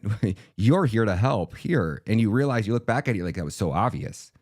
And I'm looking at it now that you pointed it out. I'm like, it's so obvious that system, no matter what I do from within inside that system, it ain't going to change anything. But I'm contributing my fear, which is portraying my fear onto more people, and I'm making more people fearful and negative and unhappy because I'm yelling at the broken system. Where if I were just to get out of the system and just show people, like you're doing, man, like, such a good job. Like, I'm happy, I'm grateful. Like, what the politics do, it doesn't matter. These are just, you can't focus on clown world, because clown world is, you can't fix clown world. It's unfixable. No. The only thing you can do is choose to not participate in clown world. And the second you do that, your life gets exponentially better. Am I understanding that right? Yeah, totally. And so I was walking around my front yard. I was putting my chickens away. I think at the time I got some chickens in a chicken coop, and I was sending you that voice message, and I was just blah, blah, blah, blah, blah, rattling, and I stopped and I pressed send, and I was like, oh shit, I just told him what he's doing is strengthening the system that he hates so much. Like, I don't know how he's going to respond to that. And then I got your message back, and you were just like, gosh, you're so right. And I'm like, oh yeah, this guy, he gets it. He's malleable. He's there. Like, and then once that's planted into your brain, you can't unsee it, you know? And so I commend you for being so open to adopting that kind of a newer understanding. But I do think that what you have to share in the audience that you're speaking to, I think that there's a lot of value there if you're offering a solution. Because one of the things that I think, like, my wife and I back in, like, I don't know, 2020, 21, you know, from time to time, we would watch Redacted on YouTube. And it's just like, gosh, yeah, fantastic. Like, phenomenal. I love Clayton. Yeah. Great people. But dude, like, oh my gosh, like, so we know it's all fucked. But now what? Like, what?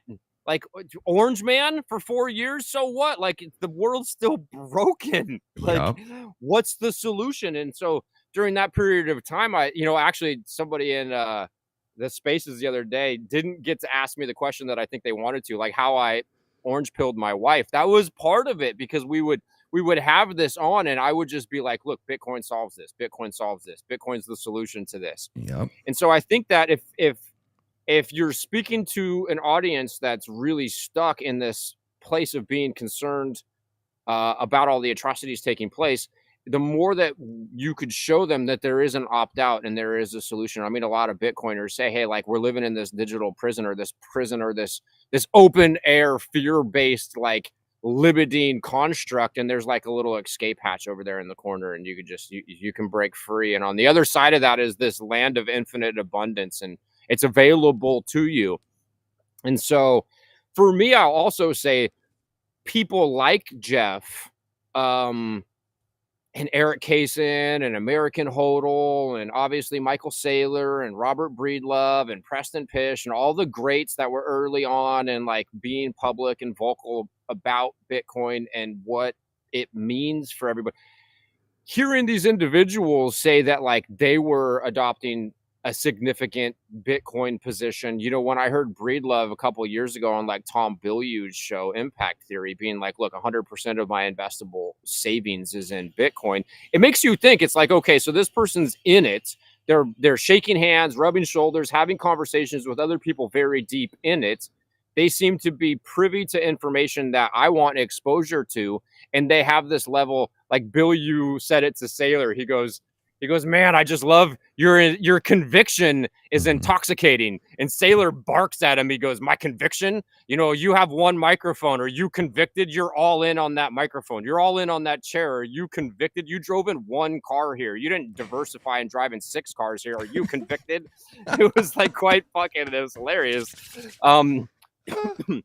But those people and being exposed to that was very pivotal and empowering and important for me. And so that's one of the reasons why I've become public and vocal is because for me, it helped me a lot to know that other people had taken this, what was seemingly a lot of risk and seemingly at the time you could say an extreme position.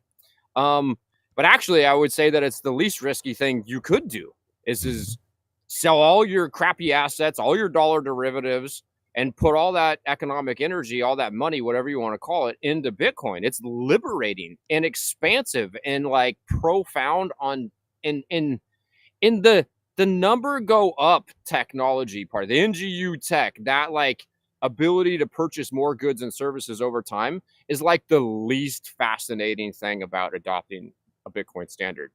It's the least profound transformative part of adopting a Bitcoin standard. There is this indescribable reality for me, and I can see it in other people like Jeff, where you're just liberated from being frustrated or annoyed with all of the lunacy in the world, because you can see so clearly that stuff doesn't matter anymore. Although it does, don't get me wrong, like I'm not delusional, like there is suffering taking place and there's things that we should do, but the most effective solution to that is Bitcoin. And so you can live there, and then you can also live there knowing that you're affecting positive change in the world. You know, it's actually the only solution. There is no other. It is the only solution. You know, pre-Bitcoin, the idea would be is to help incentivize people to get an education, to go to some school, some university, graduate, get a decent job, pay back those student loans, buy a Tesla, get a 30-year fixed on a $750,000 house, and you could just live in your nice little community, and you could be a productive member of society. Make sure you vote. Make sure you vote. You should pay your taxes. You should do all this stuff, and that's how you're gonna affect change in the world. And you should incentivize people to do the same. Well, so I was raised. That's perfect. That's further strengthening the broken world. And it's like I see people driving around thinking it's like they're in their Teslas. They're just looking at the homeless people in the world, just thinking, oh, if they just go to school and they just get a test, unaware of the second and third order effects of their behavior, unaware of the fact that our economic system and the dollar, the world reserve currency, and the proof of war protocol that we have protecting the monetary technology is creating a dynamic where somebody gets to drive in their Tesla here in the state of California thinking that there's some righteous individual while you got some 8-year-olds getting paid $2 a year starving to death in a fucking mine in Africa somewhere. So there is this like complete ignorance taking place there, and you are combating all of the atrocities by living on a Bitcoin standard. You're defunding all of it by living on a Bitcoin standard. Let me throw this at you really quick.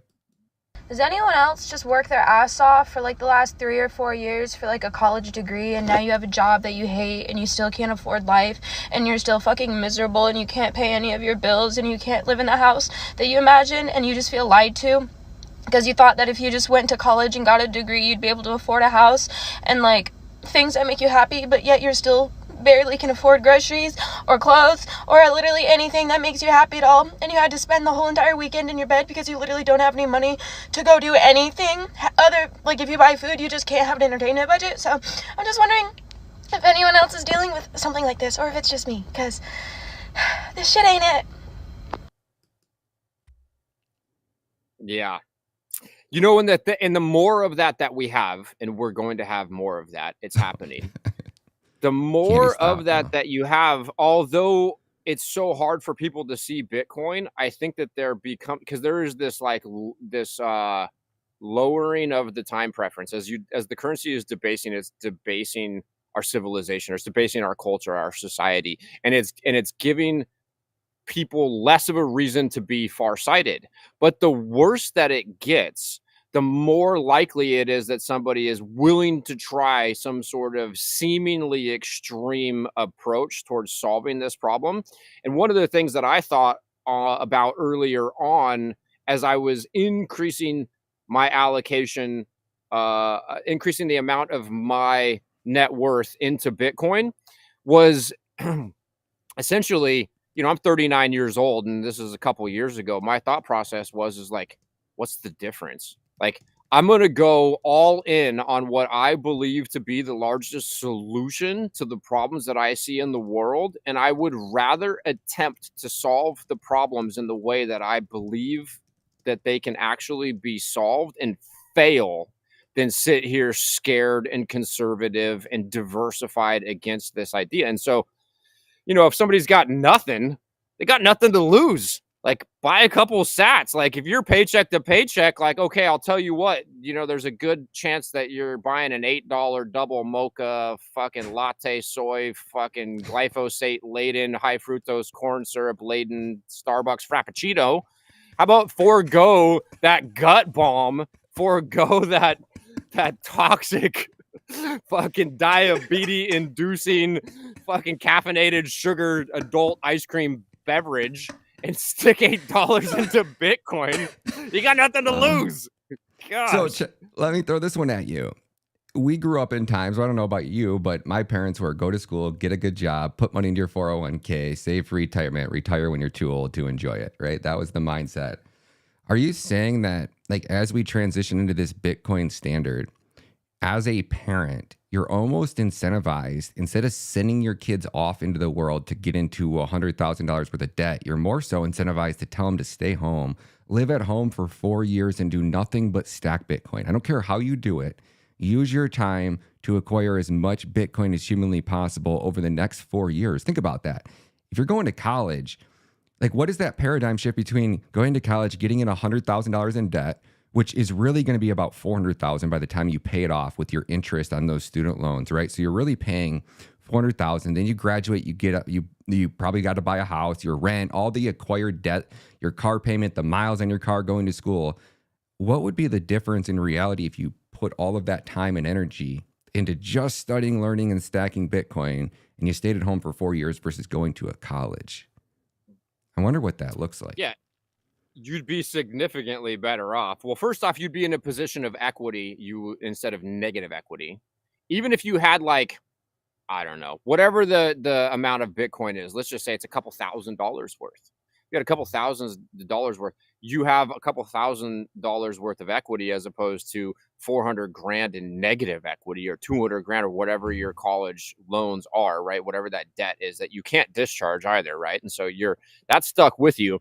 But the other thing that I've found that's even, for me, like, deeper than that, it doesn't matter if you're saving Bitcoin today or in 10 years or in 20 years, because as long as Booth says, as long as it's decentralized and secure, it will always be the best place to put your energy. It will always be the best asset.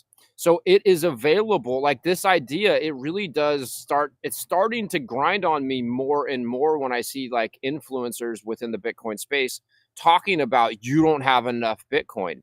Everyone has enough Bitcoin. There's 21 million coins for all of humanity forever. It is the ticket out of being limited forever. If you want more optionality, you go into the marketplace, you provide a good or a service, and you take what you need, you spend what you need, and you take that surplus and you stick it into Bitcoin. It will always be the exit out of limitation.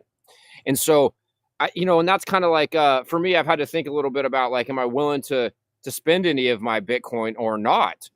Well, yeah, the idea that I wouldn't be willing to spend my Bitcoin is a scarcity fear-based mindset. And it's extremely limiting and stifling. That's it could potentially stifle my life expression. But however, the incentive though is to figure out how to not spend the Bitcoin. It's a huge, monumentally large motivating force. And so it is this very liberating thing where like it's available to you to buy it. The goal is to get some. The goal is not to spend it. So in some sense, it doesn't matter if you even have it. It really, in some abstract way, it kind of doesn't. The incentive is like to go out into the marketplace and provide value. Do something you love and provide value. Like I don't need to make multiple millions of dollars a year. I just need to make a little extra so that I can stack some sats. Hopefully I don't have to use the sats. And so like, yeah, it's just this very profound liberating thing. Yes. But I definitely will be encouraging my children not to go to school. You can learn anything you want by getting on YouTube. If there's something you want to do, you can learn how to do it. And why on earth would you go to some indoctrination camp for 4 years and get indebted to do it? Like this doesn't make any sense to me. And so I also will encourage my children to just be productive. Like you just got to be productive. You got to produce a surplus. And so if you can't afford to live, then that means one of two things. You're not earning enough or you are requiring too much to live. And there's two simple ways to modify that. You can scale back your lifestyle or you can increase your earnings. And that also, though, that's like for me growing up, and I'm sure you could attest to this, you look at the world and you're just like, oh my gosh, like things just seem so far out of reach. Like, how am I going to live like a comfortable life? Like, how am I going to buy that house? How am I going to do these things, take these vacations? That requires that I have a lot of income. And it seems so daunting. And Bitcoin kind of flips that on its head. If the incentive is to stack the sats instead of real estate, then all of a sudden you're like, wait a second, I'm liberated from the notion that I got to have this big income and pay Uncle Sam a bunch of taxes so they can go bomb innocent people so that I could go get a slave debt mortgage, a debt contract to these financial institutions. So I could be tethered like a ball and chain to some physical building that's just falling apart over time. Like it just kind of Bitcoin flips the whole American dream idea kind of on its head in some sense where it's like, hold on, that's a very limiting life like approach. Like I don't want to be a slave to some mortgage, have some house that I'm going to spend the next 10 years. How am I going to remodel this house and put in a Viking range? Like there's way more cool shit to do in the world than figure out how to put a Viking range in your kitchen. Like there's a big, giant, beautiful world. Let's go see this world. And, and if I'm going to rent, then I get to experience a bunch of different houses. And if I don't like that jurisdiction, or I can just go somewhere else. It's a 30-day notice. Hey, I'm out. I'm going to go somewhere else. I'm going to experience a different place. If California increases property taxes or they want to put in some unrealized capital gains taxes, I just pick up and leave, and like that. And the reason, this is one of the things too, I went to my wife like a year ago. I'm like, check it out. We have this plan of moving out of California for all the obvious reasons. And we want to move somewhere like, I don't know, Tennessee or Texas or Florida, some like more business friendly jurisdiction. We want to buy a house. It's like, well, there's a lot of pressure around that because we need to pick a place. Then we need to go and buy a house. And like, why do we want to do that? Like that plan is very logical and it makes a lot of sense. And the reason we would want to do that is because it provides a lot of security for us. We're secure. We have this safe place to be, et cetera, all the obvious reasons. And I was like, but as backwards as it may seem, that's actually maybe one of the least safe things we could do in a time of such uncertainty. I would rather stick all of our money into Bitcoin, have this hyper mobile, inviolable capital, and live in a rental. Because if we move to Tennessee and we decide then we want to move to Florida, then we decide, hey, well, let's go move to El Salvador. We're not buying and selling real estate. There's a lot of friction involved in those moves. Mm-hmm. And what's the best way to hedge yourself against uncertainty? Well, to have money. Bitcoin's the first money our civilization has ever had. We had a yellow shiny rock, and then we had nation state issued certificates or central bank certificates. So we got Bitcoin. We got the hardest substance in the known universe, in the famous words of Michael Saylor. So why would we want to give any of that up for a house? Like, that's a terrible idea, and actually limiting how safe we are. It's limiting our optionality. And so I have found that for me, from a fear-based perspective, like, how do I insulate myself from the things I'm scared of in the world? Which, having fear is logical. You don't go into the lion's den because you'll get ripped to shreds, obviously. So you want to stay out of there. You want to stay out of a position of high liability where you're vulnerable. Well, I have found I'm the least vulnerable by owning Bitcoin and not a real estate portfolio or even the house that I live in.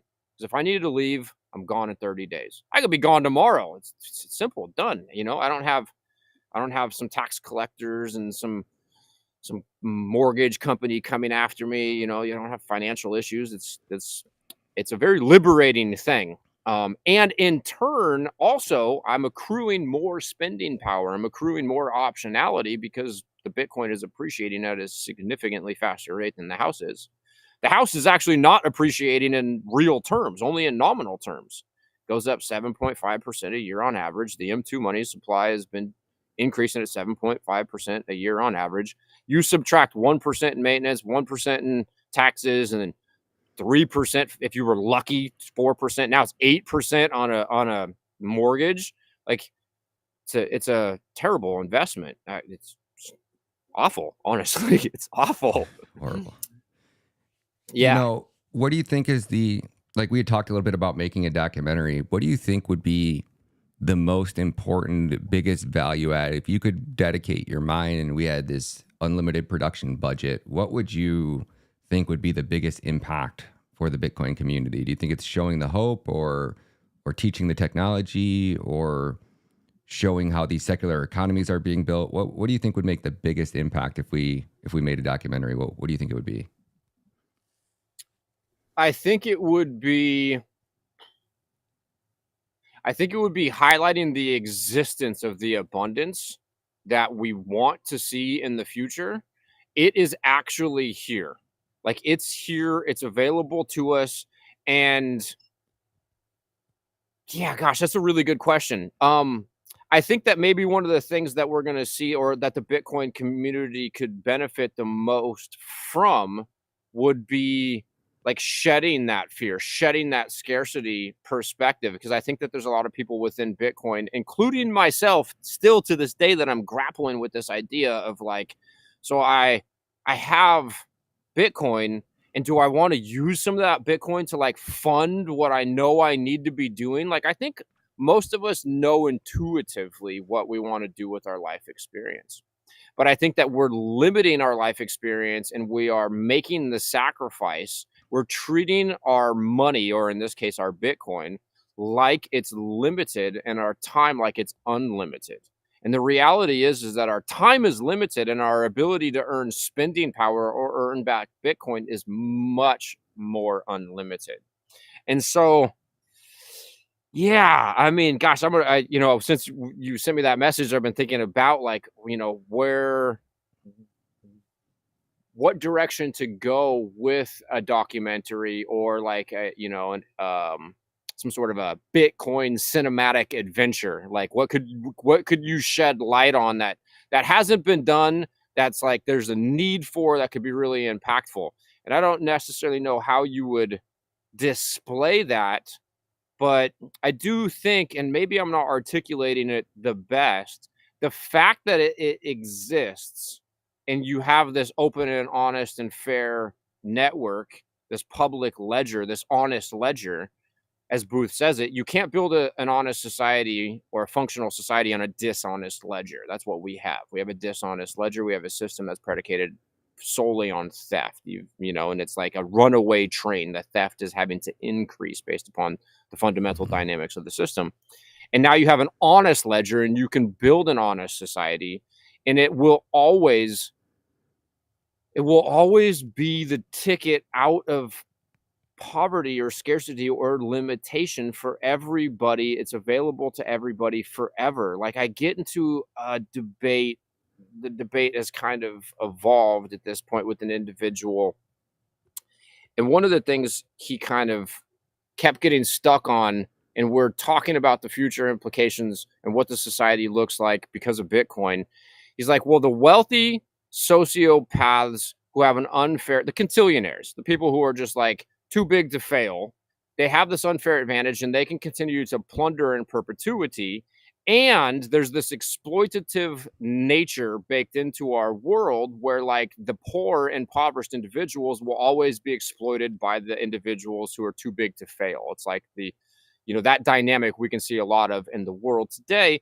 And my response to them is like, and going back to the video, this TikTok clip or whatever that you showed, people who are in a position of oppression will always try to escape that oppression. I think about it like somebody's got a knee on your neck. You're going to try to wiggle out of that position, and you're either going to break free or you're going to die trying. And now we have the most effective way to exit poverty, to exit a position of exploitation. And so an individual born into the world that goes into the marketplace that has nothing will have to take some like crappy job, right? Like, you don't have anything, you don't have any capital, you don't have any experience. You're going to have to do some lower level job where you don't earn a whole lot. But the fact that Bitcoin is available to you as a monetary instrument to store your surplus in, and because of its value proposition, just the sheer nature of Bitcoin, its thermodynamically sound properties, it's not being debased once we hit 21 million. Currently, with the mining reward, the stock to flow is such that it's the hardest asset within the marketplace. So it will always be the best ticket out of those limiting existences, if that makes sense. And so if you're in a position where you're being exploited, if you're in Africa and you're working in a lithium mine and your life sucks and you're eating 17 grains of rice for lunch, well, if you have the option to eat 15 grains of rice and buy a couple sats, and that will give you a potential path out of that exploitative, miserable existence, people will do it. And over time, it's going to equalize our civilization, and it's going to, because we're all playing the same economic game now because of Bitcoin. A privileged group of individuals, like here in the States, who have a money printer, who trade those currency units for lithium, as an example, somewhere else in the world, lose that unfair trade advantage. The lithium takes a lot more energy to produce than the ones and zeros being clicked onto a computer screen, and that was monetary units, those dollars being exported. That's an unfair trade advantage, and it's essentially theft. And so Bitcoin is the antidote to that. Bitcoin means that the individuals here in the States are playing the same economic game as the individuals in the lithium mine. And the individuals, if their life is so bad, they will try, just like the individual with a knee on their neck, under all circumstances, to liberate themselves from that miserable existence. And Bitcoin is the best way out of that position. And it is available to us, probabilistically speaking, forever now. And so, and I've had to think about this from the lens of like, coming up with an appropriate self-custody schema. You hear about that, like, you don't want to mess up. I don't know if you've made a multi-sig or messed with hardware wallets or how you've gone down that rabbit hole, but as you're doing it, I remember a couple of years ago, the first time I sent Bitcoin off of an exchange into a wallet, I was like, oh no, like, I can't call JP Morgan Chase and unwind this. Like, I remember, like, I'm cross-referencing every single number and letter, like, oh, is this the right address? Yeah. And then after you do it a few times, you're like, oh, this is actually quite simple. But I've thought about, like, what happens if you lose the Bitcoin? The strategy doesn't change. You just go and earn what you need to survive, and you take your surplus and you put it into Bitcoin. And so, like, definitely there is a goal in mind as far as, like, you want to get some optionality there. And if you can get enough purchasing power within your Bitcoin, you can actually liberate yourself from having to work, but then you would still produce, because nobody is going to be satisfied if they're not doing something with their lives. Like, you can't not exist. Like, your existence is the proof of existence. Like, non-existence doesn't exist, right? So you exist, and you have to interface with this reality. You have to procure resources and sustain yourself. Otherwise, you die, right? And so there's a goal. Actually, we're speaking about this in El Salvador, me and a couple other hardcore Bitcoiners. And actually, so GDP, like, let's integrate Jeff Booth's work here. In a deflationary world, which we live in, you have productivity gains. The world is getting more productive. We are producing more for less. And you could measure that. It's a broken measurement. Our current construct or paradigm, it would be measuring it through a negative GDP, right? Because it's a deflationary force. So you're getting more efficient. You could say it's 3 to 5%, and that efficiency rate is increasing because of technology and things such as AI. And on a Bitcoin standard, when our civilization is fully Bitcoined and there's no more fiat, or even if there is fiat and Bitcoin is the underlying backing asset, then the Bitcoin's spending power, and this is actually why I mentioned to Jeff, like, we're in the midst of the great demonetization, wouldn't you agree? And he says, yeah. And so Bitcoin spending power is accruing for 2 reasons. Currently, because it's measuring the productivity gains, the efficiency gains within the marketplace, and that those productivity gains are trickling through the network equally amongst the 21 million or the 19.8 million coins.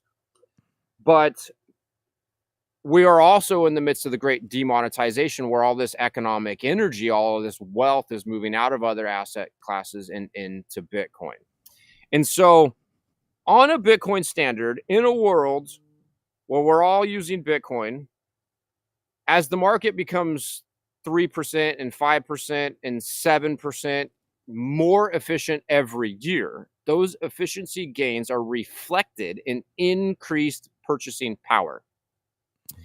And if we were going to use dollars to help our brains see the spending power, there's something that we were talking to in El Salvador called escape velocity.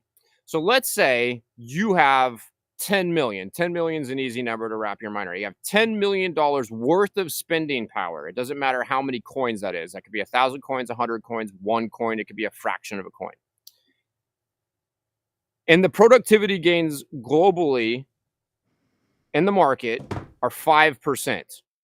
That's going to be a $500,000 increase in spending power in that $10 million worth of Bitcoin.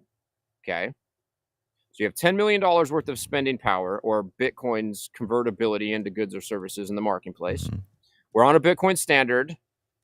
We are only at 5% global GDP, or more so global increase in productivity gains is because of technology. So you accrue 5% more spending power on the stack that you have. So that's $500,000.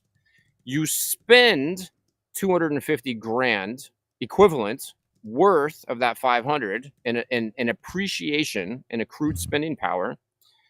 You're diluting the amount of coins that you have to do so. You're selling down your coins. You're trading coinage, sats, for goods and services, and getting wealthier, because your $10 million worth of purchasing power in your stack is now 10,500,000 or 10,250,000. Yep. And you used 250,000 worth of that. So that example right there scales.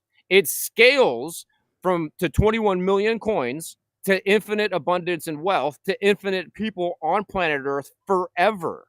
So we are liberating ourselves from the shackles of the limitation of the technological shortcomings of our reality. And Jeff Booth said this in Madeira. He goes, as long as Bitcoin stays decentralized and secure, it changes everything, literally everything. And I've been on this mental journey, and at times I find myself in debates with no coiners being like, oh, well, it solves half of our problems. Bitcoin fixes this. That idea of Bitcoin fixes this. I think it does fix half or more of our problems, but it absolutely changes changes everything. It changes the forces and how the forces in our reality affect us, and it flips them on. It flips it all upside down. It's that inversion of the incentive structure, but it inverts so much. And it is going to, as long as it's decentralized and secure, liberate us from the limitations of our reality in this very profound and abstract way, where it allows the technologically based productivity gains of our civilization to liberate us from scarcity of resources. We have enough. There is an enormous amount of stuff to sustain all of the people here on planet Earth. But the way we've gone about trading and producing these things has been very limited. And Bitcoin completely changes that. So that escape velocity that could apply to an individual, which is how Michael Saylor will endow Saylor.org. He'll endow Saylor.org with enough coinage based upon that example I just laid out, that concept of escape velocity, 100%. with enough coinage to give PhD level education to infinite people on planet Earth for free forever. Because in order for it, you can have an endowment that will self-fund forever if there's enough coinage in it. And the amount of coinage required to endow in perpetuity is always decreasing. Which all of these things are very abstract, and as I say them, I'm like, it's like cerebral. It's like I gotta make sure I'm thinking about it right, because it's inverted. It's the exact opposite of the way things have been for all of known history. Yeah, you could find a calculation based off the amount that your operation, your organization needs to spend per year versus the amount of sats that you would need to stack off of that appreciation model to know how many stats you would need to fund your operation for all of eternity. And as long as it appreciates at 3 to 5% minimum, you'll always be able to fund your endowment. Yeah, well, that, and also think about that from the perspective of wealthy elites that are threatened by the existence of Bitcoin. They're also, Bitcoin's not a threat, it's a solution. So instead of plunder in perpetuity to maintain your position of privilege, you can convert $100 million. You got $100 million worth of Bitcoin. Then if you can graduate from a scarcity mindset and you're willing to start selling down those sats, $100 million worth of Bitcoin at 5%, not 50. Right now, you're in the midst of the great demonetization, and the annual appreciation rate on average is enormous, 30, 40, 50%, something just crazy. So if you got $100 million worth of Bitcoin and it's appreciating at 5%, 5%, which is like going to be the lowest rate in which it should ever appreciate based upon, and that would be if the entire world's on a Bitcoin standard today. So if you put us on a Bitcoin standard 50 years from now, what's the true global efficiency gains annually, especially with stuff like AI? 10%. So you got $100 million, and I'm only using dollars so we can wrap our minds around purchasing power. $100 million worth of Bitcoin appreciating at 10%. That means that you appreciated by $10 million worth of purchasing power. You spend 5 of that, you got $5 million wealthier, and you lived off of $5 million. So these like wealthy bloodlines, these banking elites, these quintillionaires, these people who are willing to plunder in perpetuity to maintain their positions of power, they don't have to plunder anymore. They can just convert their life force, their economic energy, all of their assets into Bitcoin, and they can use Bitcoin to endow their bloodline to live wealthy forever instead of using violence. It's like the greatest unifying, peace incentivizing force ever. And I've said this a few times too. People who are willing to kill and steal to get wealthy are predisposed to do whatever. They'll do anything, including kill and steal. Well, now to get the most, it's to get the Bitcoin. So as they get the Bitcoin and then they realize that they can't steal your Bitcoin, they can't steal my Bitcoin, they're further incentivized to go and get more and more Bitcoin. As they do so, they're strengthening that network, pumping your bags, pumping my bags. And so it's just like all roads lead to Bitcoin. And gosh, it would just be fun to talk to Jeff. I could talk with him for hours, because like, how does he see that one? Like, you know, these sociopathic plundering scumbags are going to start adopting Bitcoin, and it just creates this feedback loop of more energy is getting. It's like a black hole, but it's not. It's like an orange hole of love and abundance, just sucking our entire reality into it, transforming everything, and like literally in the most fundamental ways possible. Yeah, what do you call that? You said it's projecting, or what is the other word you used? Not projecting. You said it's plunder, or no, it's like Bitcoin's forcing itself onto everybody else. What word did you use? Imposing. It's imposing. That was it. So it's that's almost Jeff says that. I love that. It's almost imposing the exact opposite of whatever stealing, theft, and plunder is. These people have been stealing and robbing the masses. Like that 1% has basically been extorting and stealing your wealth for generations, almost since the beginning of all currencies, from the beginning of time. And now Bitcoin is imposing a completely different set of rules, and it's forcing them to go from stealing and plundering. And if you oppose Bitcoin, it's almost like you're championing for theft, right? It's the exact opposite. I can't break that down. I can't you get what I'm saying? No, I'm with you. I'm following you. Yes. Well, if you oppose, see, Bitcoin is still making people who are opposed to Bitcoin, it's making their lives better.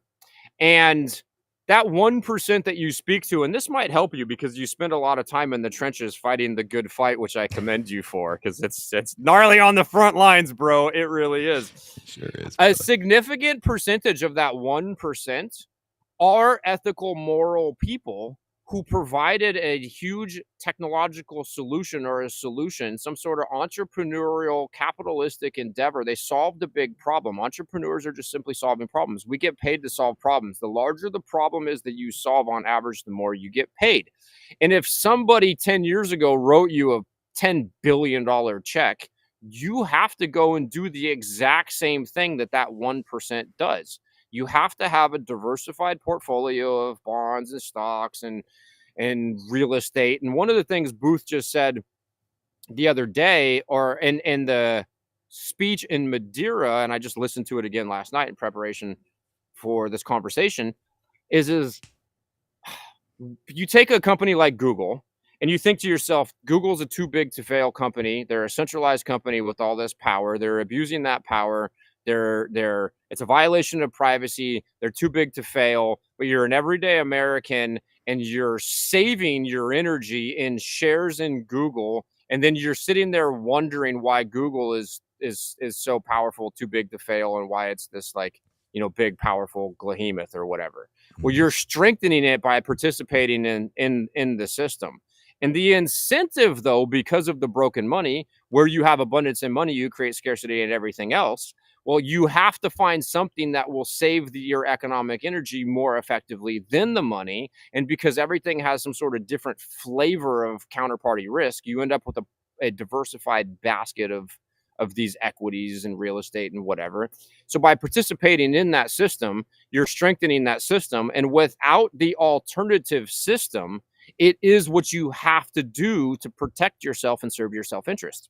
So although there are some individuals who are more ethical than good old Billy Gates, you know, that made money ethically and are participating in that system, they're ethical individuals who went to school, did the hard thing, solved a big problem, made a bunch of money, and then they're going about saving their economic energy within the rules imposed upon them within the old system. They're strengthening that system, right? And so that's why the idea of unrealized capital gains is essentially property confiscation, and it's redistribution of wealth, and it would de-incentivize entrepreneurs and capital from like solving problems in our world, and it would never work because not all wealthy people are unethical.